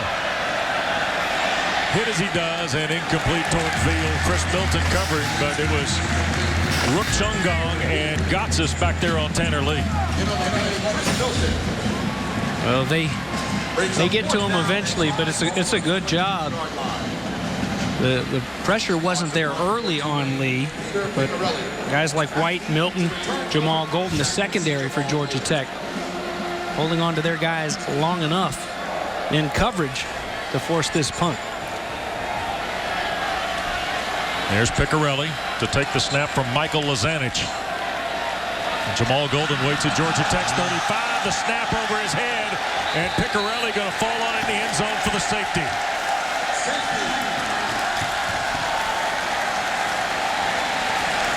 And Curtis Johnson is going to have an out-of-body experience on special teams. What's the high school in Arkansas that never, ever punts? Maybe have those coaches come in the offseason. Boy, this has been ugly. 3 bad. Well, after the safety on the snap over the head of Picarelli into the end zone, Tulane with the free kick, and Sims has opted to tee it up. And Jamal Golden will wait, and Sims, who can really rip it, does there to the 4. Did he kick it too far? Golden, 30, and tried to elude Jabari Hunt, got out to the 37-yard line. But James, it's been a colossal breakdown for Tulane on special teams. This was a good snap right in the hands of Picarelli. He can't hang on to it. Eventually blocked by Milton. And punched in a couple plays later. And this one, Peter Picarelli had no chance to get his paws on it. Well, and we're not showing you the 47-yard missed field goal off the fumble, James. Well, missed field goal. The 45-yard return to start this game, a punt return by Jamal Golden. Here's a substitution. Timeout. Tulane. First short timeout in the half. It just keeps on piling on over on that Tulane sidelines right now. I mean, you have to burn a timeout here in a game. You're trailing, and you got to burn a timeout for a substitution. You've got a guy that isn't out there. And, you know, and I mean, even this right here, this return set up good field position. Well, let's take a look at our ACC stories through a week of the regular season. Of course, Florida State, a winner earlier today. Noles won 34-14 over South Florida, but injuries are really the storyline, Batesy. Connor, Williams, and Hunt. Yep. Brewers well. By the way, sellout house tonight for the Bull City Classic at the newly renovated, not quite all the way through, but the field looks fabulous. They've done a marvelous job. David Cutcliffe's team welcomes North Carolina Central to Wade Stadium tonight. And a sellout house will look on at the Bull City Classic. Duke, a nice win over Tulane last week. Here's a counter on first down, and this is Searcy picking up about 5, maybe a little bit more. And I'll tell you what, when you think about doing all the work they've done around the venerable horseshoe on the West Campus, look at this, James. Yeah, I can't wait to get a peek at it here this year. Got rid of the track. It's such a neat venue as it is already, but now it's just going to be perfect. Beautiful. And you see that the field's been lowered, seats have been drawn closer. On the right side of the screen in the upper corner, you can see the makeshift press area and some suites. That'll be all replaced by new facility after the conclusion of this year. And here's a little slant to Michael Summers, his first catch of the day for Georgia Tech. Converts a first down out to the 48-yard line.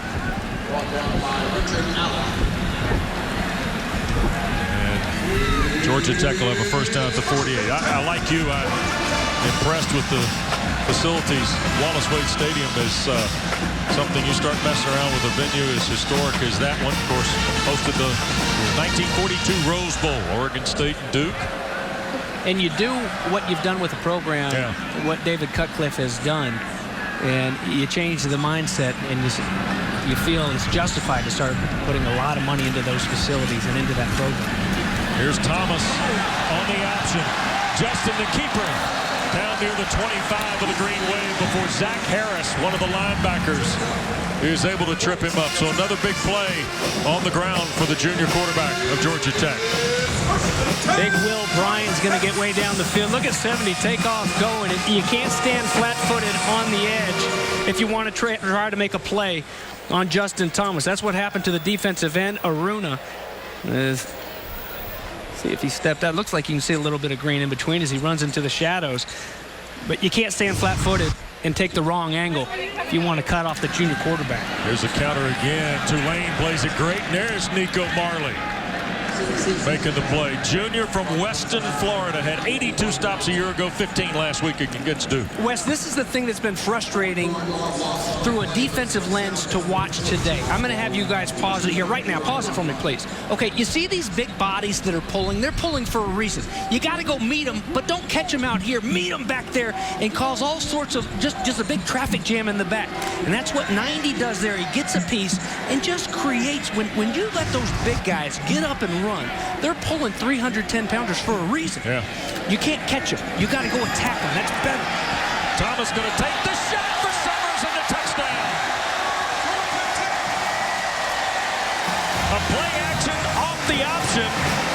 And Justin Thomas has thrown for his second score of the day.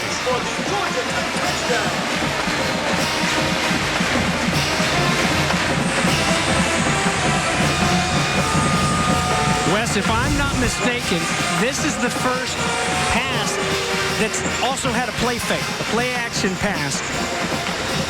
And the option is clicking. We've seen Justin Thomas drop back and throw a couple good ones here today. This time, it's the first time you get everything looks like run. Everybody freezes. Michael Summers runs free. His second touchdown grab of the season. And Butker adds the point after. It's 44-7 with about 8.5 minutes to go here in the third period. And Jen Hildreth moved up into the seats here at Bobby Dodd Stadium. That's right. You guys were talking about Adam Gotts. This is a guy to watch. Let's see the back of his jersey here because these are his twin sisters, Eleni and Christina, who are having quite the adventure visiting here from Australia. So, Eleni, tell me a little bit about what you guys do when you come to visit. We pretty much just take it easy, relax, you know, clean Adam's apartment, cook for him. She is lying.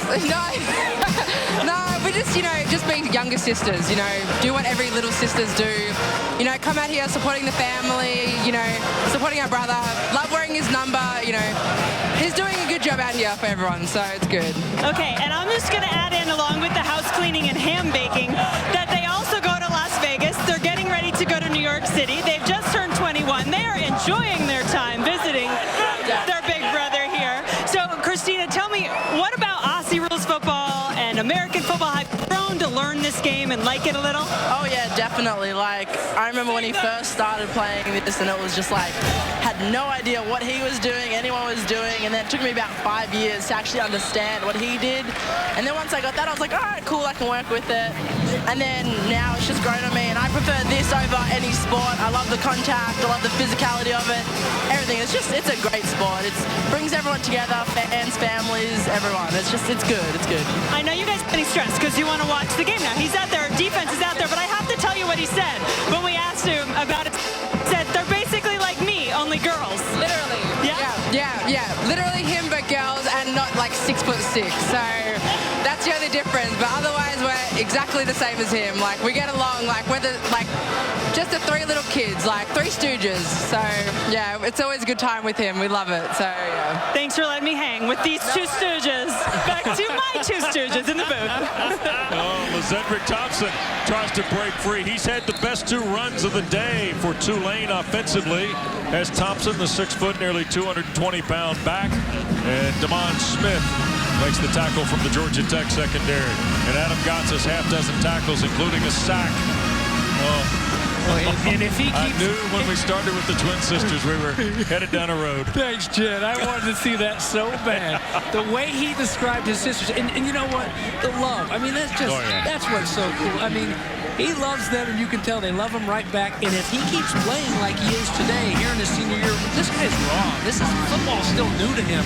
They're going to be coming, hey, for many years to come here to the United States and watching him play on Sundays. He said, you know, he went home last year. His sister stayed for an extra week. They said, yeah, we're hanging out with such and such on the. He goes, hey, wait, those are my friends. Those aren't your friends. Well, Tulane's gotten a steady diet of Lezedrick Thompson.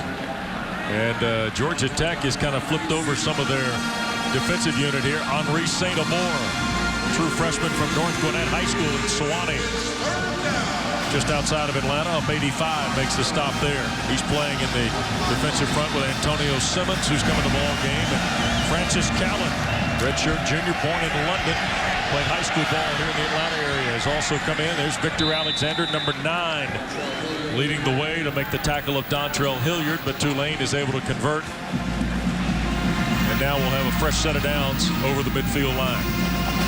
Here's Alexander, who, by the way, was a late sign for Georgia Tech and spurned UCLA on signing day to ink with the Yellow Jackets out of Trinity Christian in Jacksonville. A lot of Trinity Christian guys from right there. Lee back to the corner of Florida. See, after running Thompson a few downs here, James, Lee gets into a passing set. He'll throw on first down and threw it behind Kelly, incomplete. And it'll be second down and the full 10. Interesting that Tulane, and you played the numbers out earlier, 67% on first down. They throw the football. They start running with Thompson. They've had some success with Kelly. Now across midfield, they throw it on first down. You know, and maybe the mindset is, gosh, we've got to do something. But if you need the quick hitter, you're going to throw it on first down and throw it down the field. If not, give it back to Lezedrick, because he's been a bright spot on this offense. Lee looking for help. Flips it out in the flat. Kelly got blasted by Damon Smith as the ball arrived. Well, that's well scouted by Ted Roof and his group. Well, Ted Roof told us yesterday we're expecting a lot of screens. We weren't great against the screens last week. We weren't good against Tulane in the screen game last year. Well, you can tell they worked at it. Watch this. Smith almost comes through and rips it away. Well, look at it. Roof's fired up. There's the former Yellow Jacket linebacker, member of the famed Black Watch defense. Had 25 tackles against the University of Tennessee when he was a backer for the Jackets. Third and very long now. Lee on a straight drop. Zips it downfield, and a nice catch by Bro at the 37-yard line. Again, the edge, there's the pressure from the edges. Good pressure from the edges. But if you don't have any push up the middle, you don't have the guys walking them back up the middle, Lee has plenty of time. Here's Thompson. And on first down, he'll pick up almost 5 toward the 32. Thompson carries the ball. And the clock continues to move. 5 and change left here in quarter 3.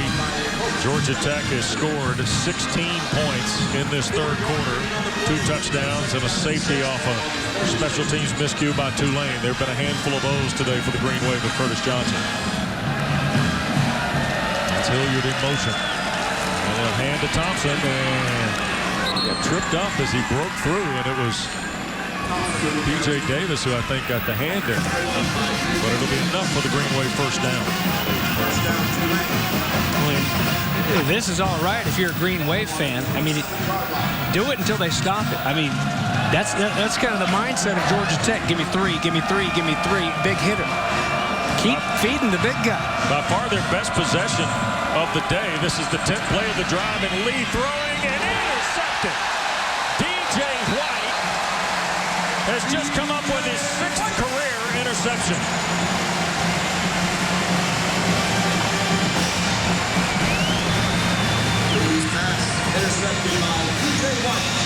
Tulane had a little momentum going, James, and DJ White another big play.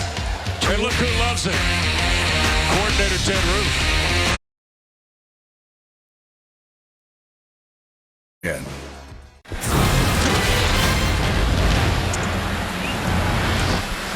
With James Bates, Jen Hildreth, Wes Durham, we're at Bobby Dodd Stadium at historic Grant Field here in Midtown Atlanta today. The 50th meeting between Georgia Tech and Tulane in a series that started November 4th, 1916. As you get a look at Matthew Jordan now coming in at quarterback. And here's a pitch, and Taquan Marshall, the freshman from Hamilton, Georgia, on the first carry of the day. And there's Matthew Jordan, who was an A-back last week, James, when you were here.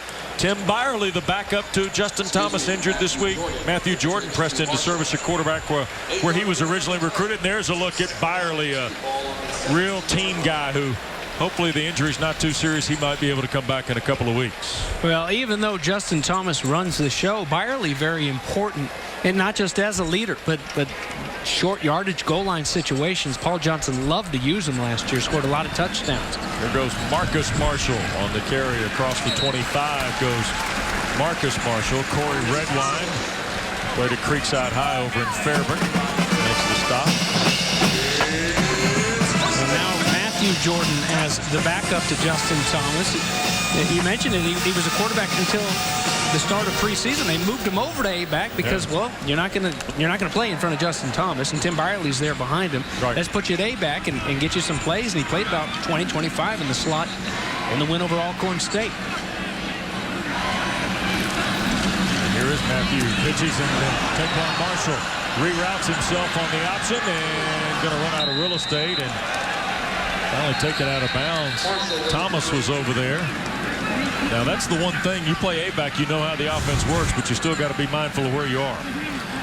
Right, and unlike, late in the game last week, it was Swilling, I believe, was in there late. Right. It's, these guys, you've got Taquan Marshall and company out there. This is still the second string. So you've got maybe not the first stringers out there, but you've got giving yourself a little bit more of a chance. There were times where there were guys that were, just walking on a couple weeks ago in a 69-6 win over Alcorn State. 7 different guys have combined for the 38 total run plays today for Georgia Tech. Jordan in a quarterback draw. Back to his A-back roll a little bit, and he dives forward toward the 34. It'll be third and a couple. Williams, the stop for Tulane. Georgia Tech with a big lead here late in the third, and I'm sure some of this crowd here at Grant Field has started to think about next Saturday's 3:30 start in South Bend against Notre Dame, who's playing Virginia today. And boy, how about this, James? 250-plus rushing yards in 15 straight games. They've got 272 today, does Paul Johnson's team. It's one thing to get beat defensively, but when they're doing it on the ground and punching you in the nose every snap, it's pretty demoralizing. Here is Marcus Marshall for the first down on 3rd and short out near the 40-yard line. Look at him. You see, he had that ball tucked away until he handed it off to the official. The true freshman had such a big opener last week. He did fumble once, and they say when he does his little jump cut, which we see a little bit of it there, he tends to let it drop. He didn't drop it there, secured it, and I swear he got up with it tucked away and handed it off. Justifiably a hard time this week at practice. You can't do it. Well, the 5 points of pressure for Marcus Marshall out of Broughton High School in Raleigh. And now here's Matthew Jordan looking to throw. Pressed in the pocket, coming here to the near side. And he'll get no gain on the play. There is a flag down across the way, Jen, but Marcus Marshall has learned many lessons after his first collegiate game. I asked Paul Johnson about how the freshman reacted this week because he had such a big game in his debut, and Coach Johnson said, I roasted him. Ball security, everybody was on him all week, and then he was 5 minutes late to a team meeting. Bates, you know that doesn't go over well as a freshman, but not only for Marcus. I think there were some eyebrows raised at his 3 roommates who just left him there. Teammate code, right, Bates? Yeah, but still, come on. I mean, you got to be there early as a freshman, don't you? Here's a little B-back option. And Marcus Marshall will pick up the first down across midfield toward the Tulane 48-yard line. And this is a play that Jonathan Dwyer made famous when he was lining up at that spot for Paul Johnson. And after his 184 yards last week, Marcus Marshall drew quick comparisons from some of the Tech faithful to Jonathan Dwyer. Jen, Wes, I got to admit, I haven't told you. I didn't tell you yesterday during our meetings. Let him play this play. I don't want to talk over it telling my story. But here comes Matthew Jordan. Little pitch. And around the edge goes Isaiah Willis for another Georgia Tech first down, and that'll take us to the end of the third period of play. We're going to come back for the final 15 minutes. Georgia Tech trying to get to 2-0 with a good lead going to the final 15.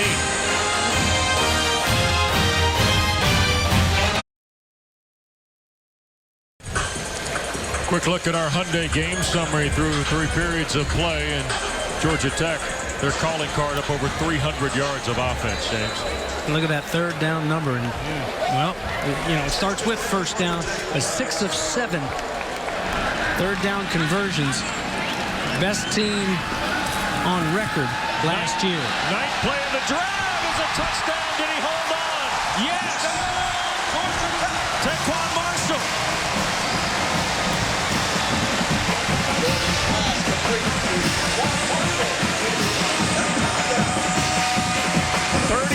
Yard strike from Matthew Jordan to the freshman Marshall. Well, we've seen Justin Thomas throw it around a little bit here now, buying some time with the pitch, turning his back. And when he sets back up, he's got Taquan Marshall streaking down there all alone. Well, Matthew Jordan, you're not an A-back anymore, young man. No. By the way, Malik Eugene put a nice hit on Marshall, who held on through that for the touchdown. 9-play drive for the Jackets. And they crossed 50 points on the Butker extra point. Took a pretty good lick. The young freshman held on, and Matthew Jordan's got one through the air in the Georgia Tech scoring column. 51-7 in Atlanta. To navigate, ACC College Football is brought to you by Ally Bank, where no branches equals great rates. The Ego Power Plus Blower. Ego. Power beyond belief. And your local Toyota dealers. Let's go places. Well, look inside Turner Field. Braves are at home this weekend with the New York Mets in town. And about 2-3 miles away. 51-7 now. Georgia Tech, the big lead on Tulane early in this fourth period after Matthew Jordan's touchdown pass. Didn't the Braves lose the game 51-7 a couple weeks ago? Unbelievable. Where's the best? Let's get to the Honda Generators power play. Taquan Searcy. Or Quay, rather. How about the redshirt freshman? On the ground, 6 carries, 35 yards, including that touchdown dive. Through the air, only 1 catch. But it counted for a touchdown as well. 17 yards out. That's your Honda Generators power play. Number 1. 7 touchdowns in 9 possessions today for the Georgia Tech offense, James. They were 7 of 7 in the red zone in week 1 against Alcorn State. All touchdowns, 69-6, the difference there. And this one's 51-7. We've got a whole lot of ball left to be played, and we've also got,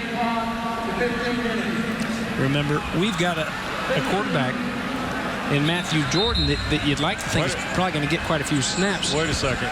Hold on. The Penn Wagers has said to reset the game clock for 15 minutes, but didn't Matthew Jordan throw the touchdown pass to Taquan Marshall on the first play of the fourth quarter? He did. Yeah. So you can't reset the game clock because you've already had a play in the quarter, correct?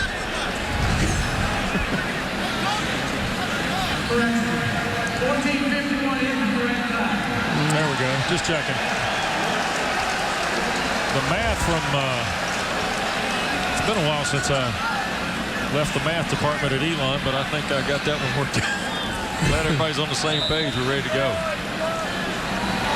So here is Lee. And Lizedrick Thompson on first down. And boy, swapping licks with A.J. Gray and also Sean Kagawa. The flying Hawaiian sophomore safety Kagawa.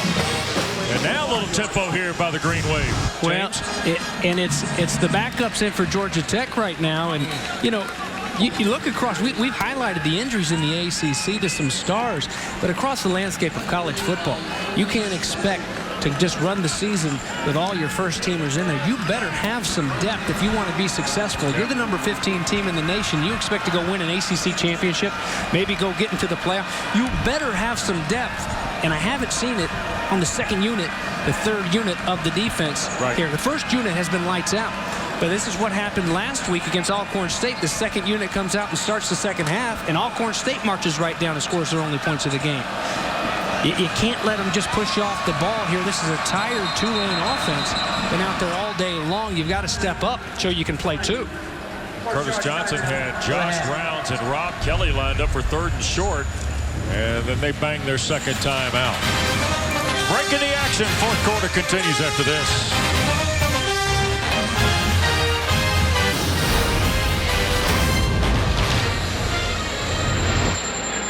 51-7, fourth quarter here at Grant Field at Bobby Dodd Stadium in Atlanta. Third and short. Big look here for Tulane. They're going to run it with Kelly, I believe, or no, Lizedrick Thompson, and I'm not sure, James. It'll depend on the spot here. Dominique Noble, the redshirt senior from just north of Charlotte, up near Dave Behringer's hometown, makes a stop, and it is enough for the first down. First down, Tulane. And Noble, who was a safety last year, I think he's the one, yeah, he is, to knife through and get the initial lick, but just able to fall forward enough to move the chains. Kelly and Thompson down the backfield with Lee. Fresh set of downs for Tulane at its 35. And Kelly and Victor Alexander, the big freshman there, with Jabari Hunt to push back Kelly. No gain on the play. Well, Jabari Hunt returning to the field for Georgia Tech this year.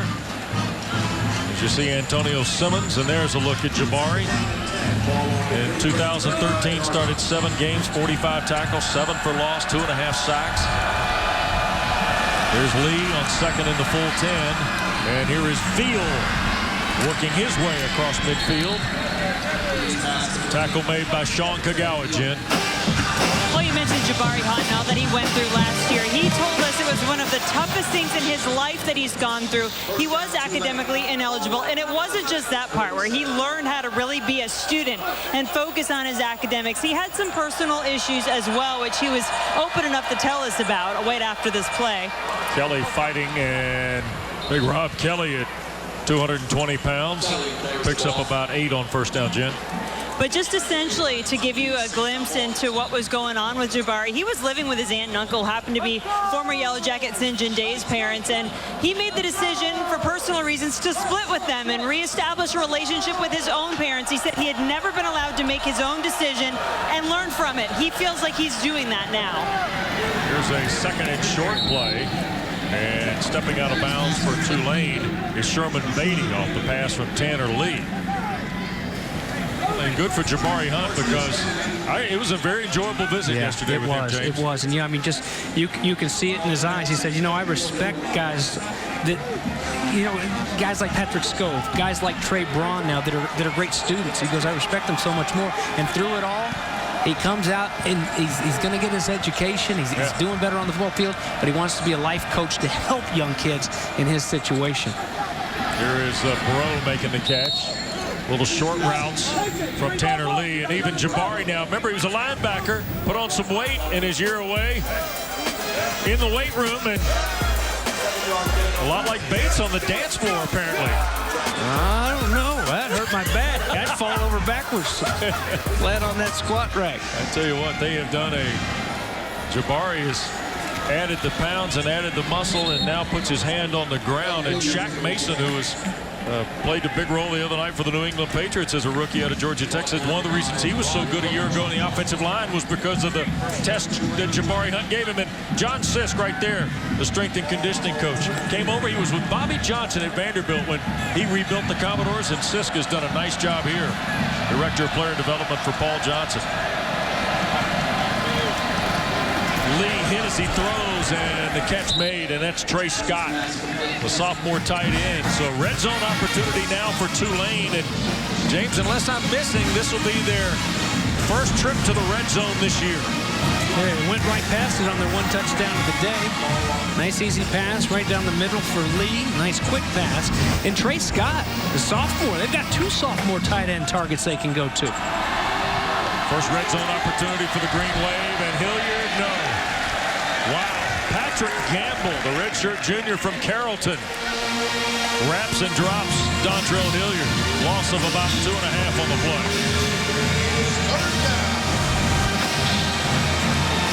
Here comes Gamble.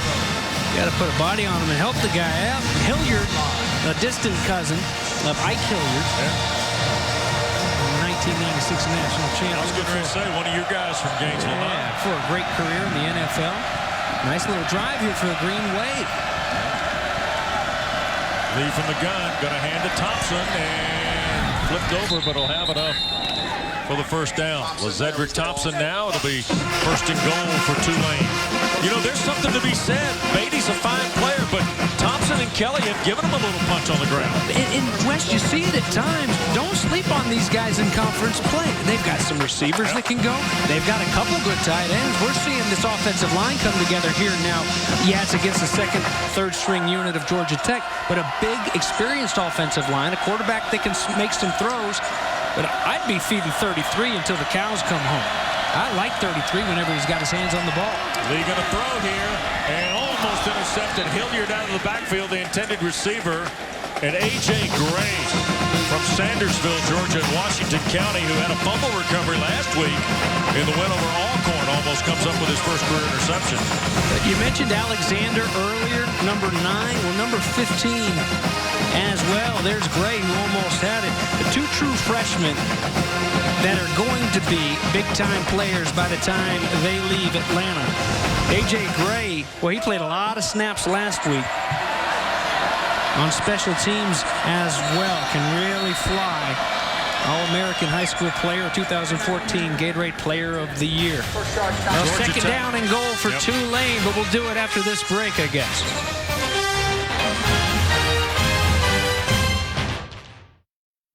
ACC College Football is brought to you by Works.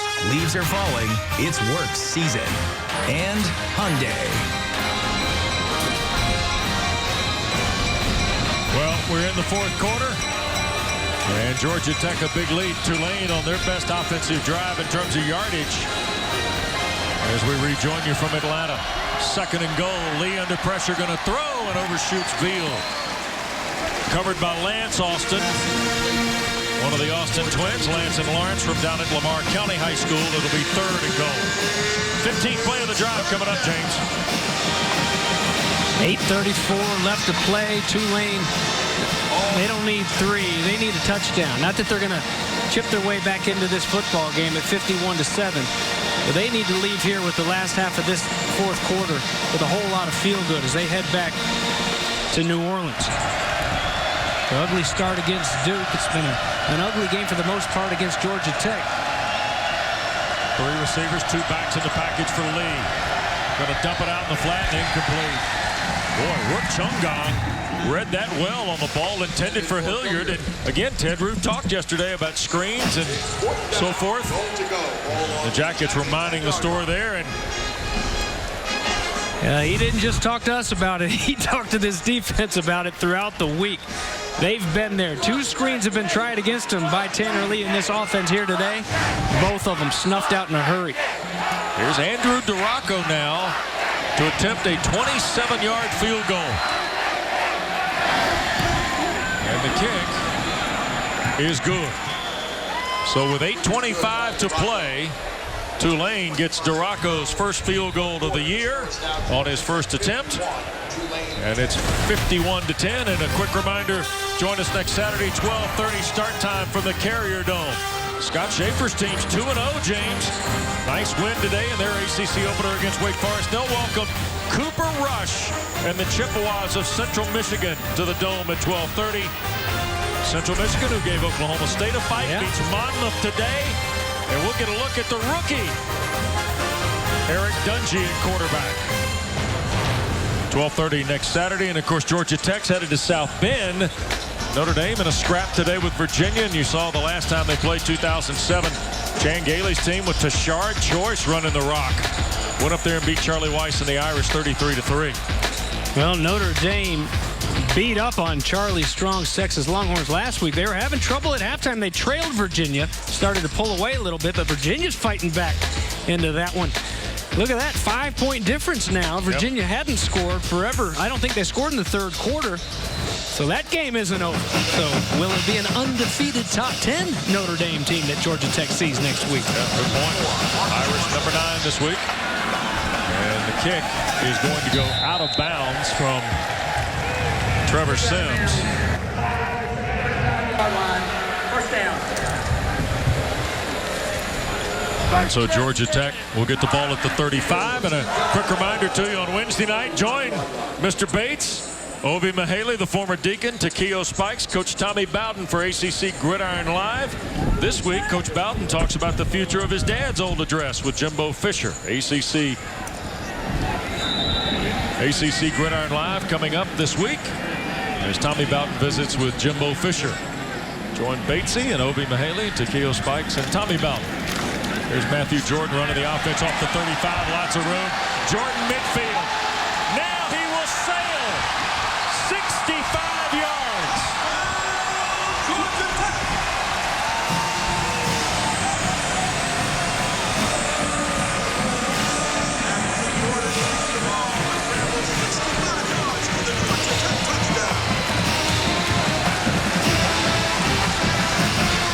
Wow, James. He didn't forget how to play quarterback at all. But it's easy to remember when you've got nothing but fresh air between you and the goal line. His quarterback stuff, even the touchdown pass he threw. Wide open target has hit Taquan Marshall. This time it's all offensive line up front, clearing the way for him and smooth sailing into the end zone. And Georgia Tech's got to get an extra hand out there. Will Bryan to add the point after. Harrison Butker.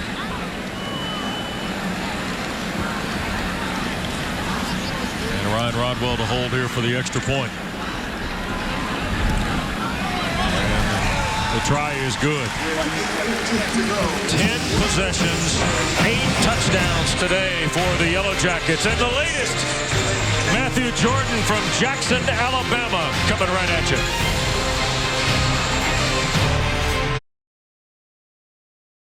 Well, Paul Johnson comfortably on the way to win number 60 as Georgia Tech's head coach, and career win 167. How about this stat, James? Last 2 years, 27 of the 80 touchdowns Georgia Tech scored in 2 minutes or less. This year, half of them, 8 of 16.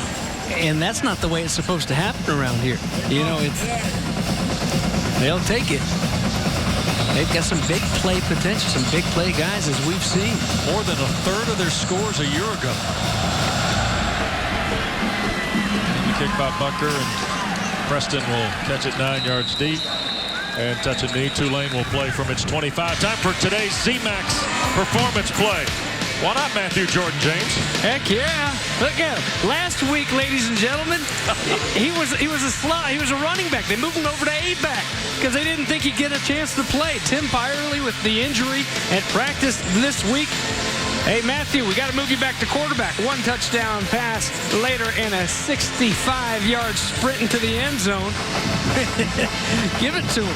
That'll help you average, Matthew. 3 carries, 72 yards, but he got 65 in 1 swing.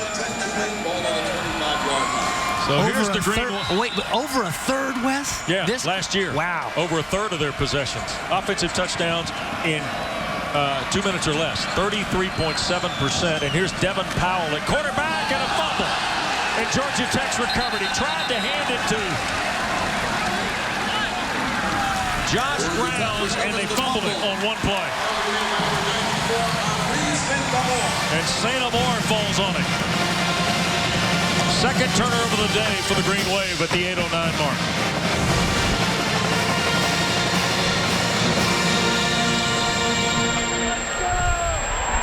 Wow, that second turnover here in the 5th already for this defense this season. A defense that forced 29 last year, and well, you got to feel for that staff over there on the Tulane sidelines. It's been not just a long day, but a long start the last 2 weeks.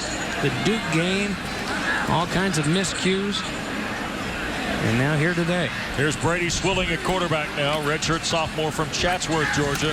And Marcus Allen, who you guys saw got shaken up last week against Alcorn State with an ankle injury. But back in the lineup here today. Makes the carry for about 3 yards. So Allen, the redshirt junior, Hilliard, Florida. It's good to see Allen back out there. It took him a while to get him off. We weren't sure what was wrong with him, but keeping those guys healthy. He's cousins, by the way, with Champ and Boss Bailey, a couple big-time Georgia Bulldogs. And here goes Marcus Allen, and he'll have the first down, and Marcus Allen has the touchdown as Georgia Tech goes over the 60 mark.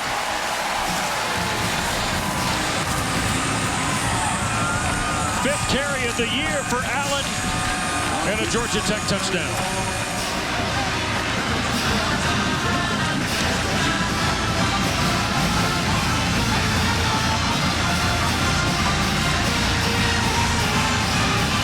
A 17-yard run for the score.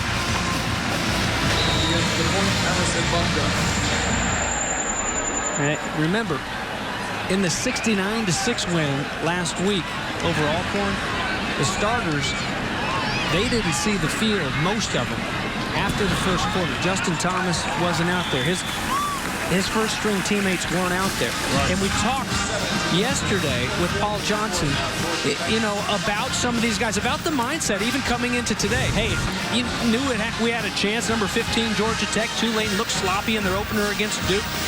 We had a feeling this might happen. And we talked to him. What's the plan if it does get a little bit ugly? Are you going to pull him quickly, Justin Thomas and the rest of the crew? And he said yes. He said, if my thought on it is, if we've got a game one, we feel comfortable with it, get those starters out of there. He said more than anything, backups like this, and watch the end of this play, you see all these teammates, watch all the gold helmets come together and celebrate to hug them up. That right there, I mean, that's morale. That's what he's talking about. It's so good for the team to have those backups involved every chance they can get involved. Yeah. And that's a perfect example. That picture right there. Hey, this game has been over for quite some time now. But those guys, you couldn't tell those guys. I mean, this is a blast for them. And who knows when they'll get in again. You got Notre Dame on the horizon next week. Well, then you go Notre Dame. You got Duke. On the road, then you're not back at home here in Atlanta until the first Saturday in October when North Carolina comes calling. Then you're on the road at Clemson. 3 of your next 4 for Paul Johnson's club on the road.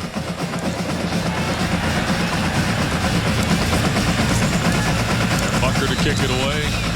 It's 65-10.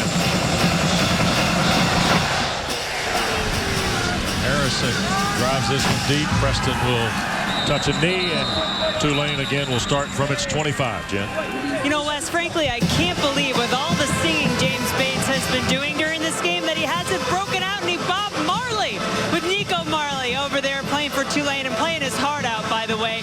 When I talked to Nico this week, he obviously is very aware of his heritage. His shirt says it all. He's aware of the message his grandfather brought all around the world of positivity and peace and being progressive. And that lion part on his shirt, that comes from his dad, Rohan. That's the way he played as a linebacker at Miami, and Nico told me he tries to play the same way, bring that lion-hearted attitude to his defense. And in the time he was out there today, I don't think anybody would argue he did just that. That's right, the lion order. Him and his dad always tweeting out. First down pass. Powell that time finds Hilliard on the far side. He'll have close to a first down. A.J. Gray runs him out of bounds. And guys, Nico's a business major. His dad and his family, they've done such an incredible job with so many things, and most recently the coffee company. Right. And great job on some of the lands down there in Jamaica that they own. So one that maybe is going to go right into that family business upon graduation or the end of football. Preston the catch. It's ruled incomplete as Lance Austin stripped him of it right near the 48-yard line. You know, Wes, if I'm a recruit, some 100-meter dash champion out there, I'm not trying to hear this whole offense hurts recruiting thing and that, you know, all I'm going to do is cut block and they don't like to throw the ball, even if I'm being recruited by Saban, like Justin Thomas was. Yeah, you know? right. All I need to see is Orange Bowl champions. This is the oldest college stadium on campus in ball. In that beautiful Atlanta skyline. I mean, heck, the varsity's right across the street. Yeah. You got a good calculus class there? Check. You got that. Just ask Patrick Scope, the MBA student from Stanford, or Adam Gopsis, right, who, by the way, is from Australia. I don't know if we talked about that. We did earlier. You know, or a guy who helped make this wide receiver university, Calvin Johnson, on and on. And it would be hard to say no to a coach that doesn't use a play sheet, to an offense where the B-backs or the full-backs and opponents have to stop the dive first. Yeah. Give me the triple option. Give me a school without university in its name. Yeah. Bingo. Yeah, absolutely. You know? Yeah. And I think you're getting it today, 65-10, right? Well, it's absolutely. And boy, could they ever make some noise nationally. You know, everybody talks about how strong that SEC West is and what they did in that Orange Bowl. Yeah. To Mississippi State shows that this Georgia Tech team, they can go blow for blow with anybody in the nation. And, you know, hopefully we'll find out next weekend in South Bend that they can do that on the road here against the big dog here to start 2015. Wobbly kick. Brad Stewart, who caught a pass in the first half, up the signal for the fair catch with 6:15 to play. Just a 29-yard punt by Picarelli, but better safe than sorry for Tulane on special teams, which has been part of the issue today for the Green Wave, as it was last week, and Brady Swilling back out to operate the offense. By the way, Swilling is a football legacy. Both his dad and uncle were football players at Furman. Brady's getting a chance here in his second straight ball game with Georgia Tech to start this 2015 season. The keeper pick up about 4 on first down.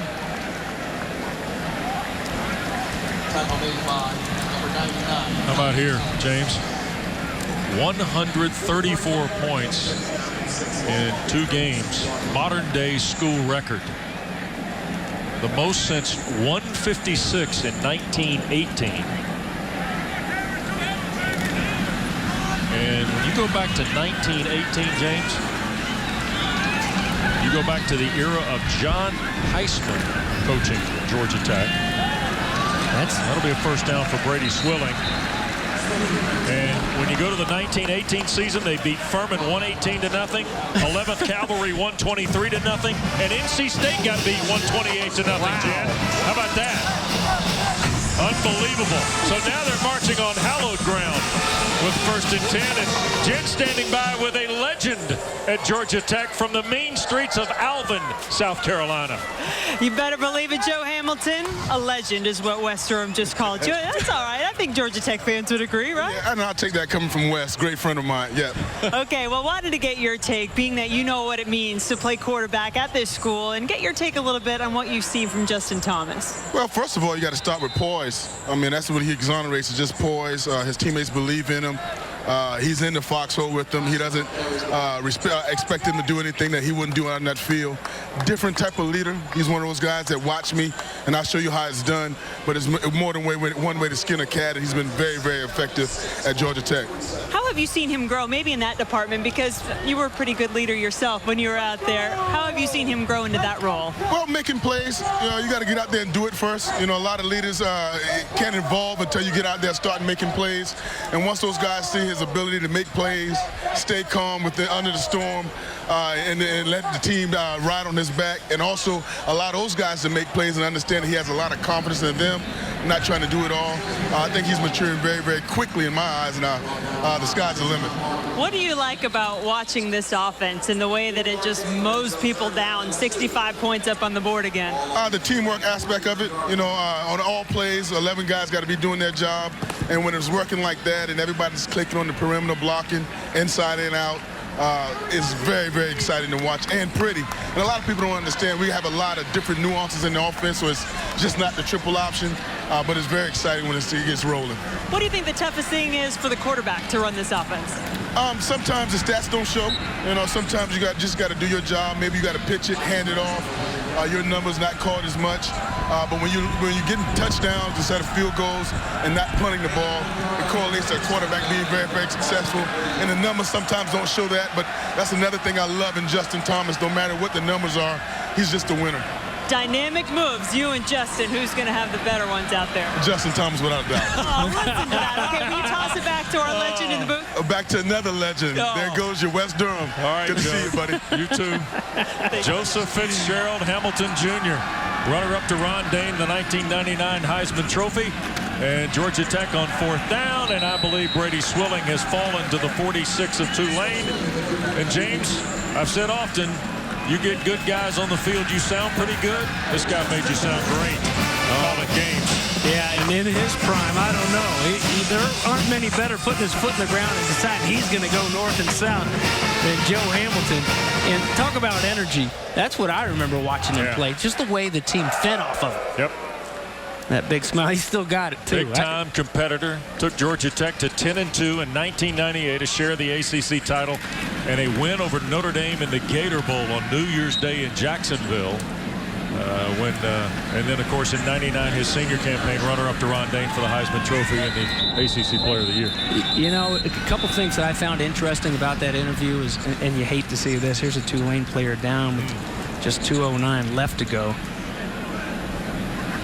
is he said sometimes the stats don't show, and for some quarterbacks, for a lot of college football players, that matters. Right. But when he came back and he said it doesn't matter to Justin, it really doesn't matter to Justin Thomas if he has any stats at all, as long as his team is winning. And, you know, some people can say that, but I believe that when Paul Johnson talks about it, when Justin Thomas talks about it, and Paul Johnson, he's had to get on him a little bit for not trying to spread the ball around so much to keep it and to be that guy every now and then when opportunity presents itself, and it's good to see. Robert Kennedy is the guy shaking up, a young man, redshirt freshman, who's an interesting story in himself. Robert Kennedy's mom, Sandra, lieutenant colonel in the Army, deployed to the Middle East. A lieutenant colonel is his mother. And when he signed to play for Curtis Johnson, he said it's one of the real blessings to be able to go play college football on a scholarship. And he said, my mom is my hero and my inspiration to do this. And I'd say so. So we're thinking of Lieutenant Colonel Sandra Kennedy representing our country. Absolutely. Second and short, and here's Swilling on the toss. And coming to the near side for Georgia Tech is Austin McClellan, I believe. No, beg your pardon. That was Dorian Walker. Going deep now, aren't we? Oh, yeah. Way down now. Got all these names. And Paul Johnson, the headset is off as we roll toward the 1 minute mark to go. So Georgia Tech will go to 36-12 at home under the 8th year head coach. And they're going to take a 2-0 mark to South Bend, Indiana next week to meet a Notre Dame team who is getting all it wants at Charlottesville today against Virginia. 5-point lead for the Irish, but Virginia has the ball on their side of the field here in the 4th period. You know, I was watching some of the highlights just today from that UCLA win over Virginia last weekend. Defensively, this is a Virginia team that was in position a few times. Josh Rosen, a true freshman quarterback, that kid is legit. He dropped it in there a few times. I couldn't believe it. It was good coverage by the secondary of Virginia.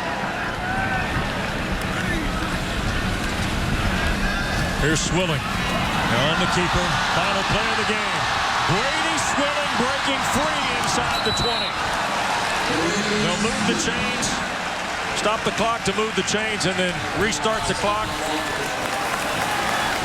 In fact, that'll take it out. Yep, that's the final play of the ball game.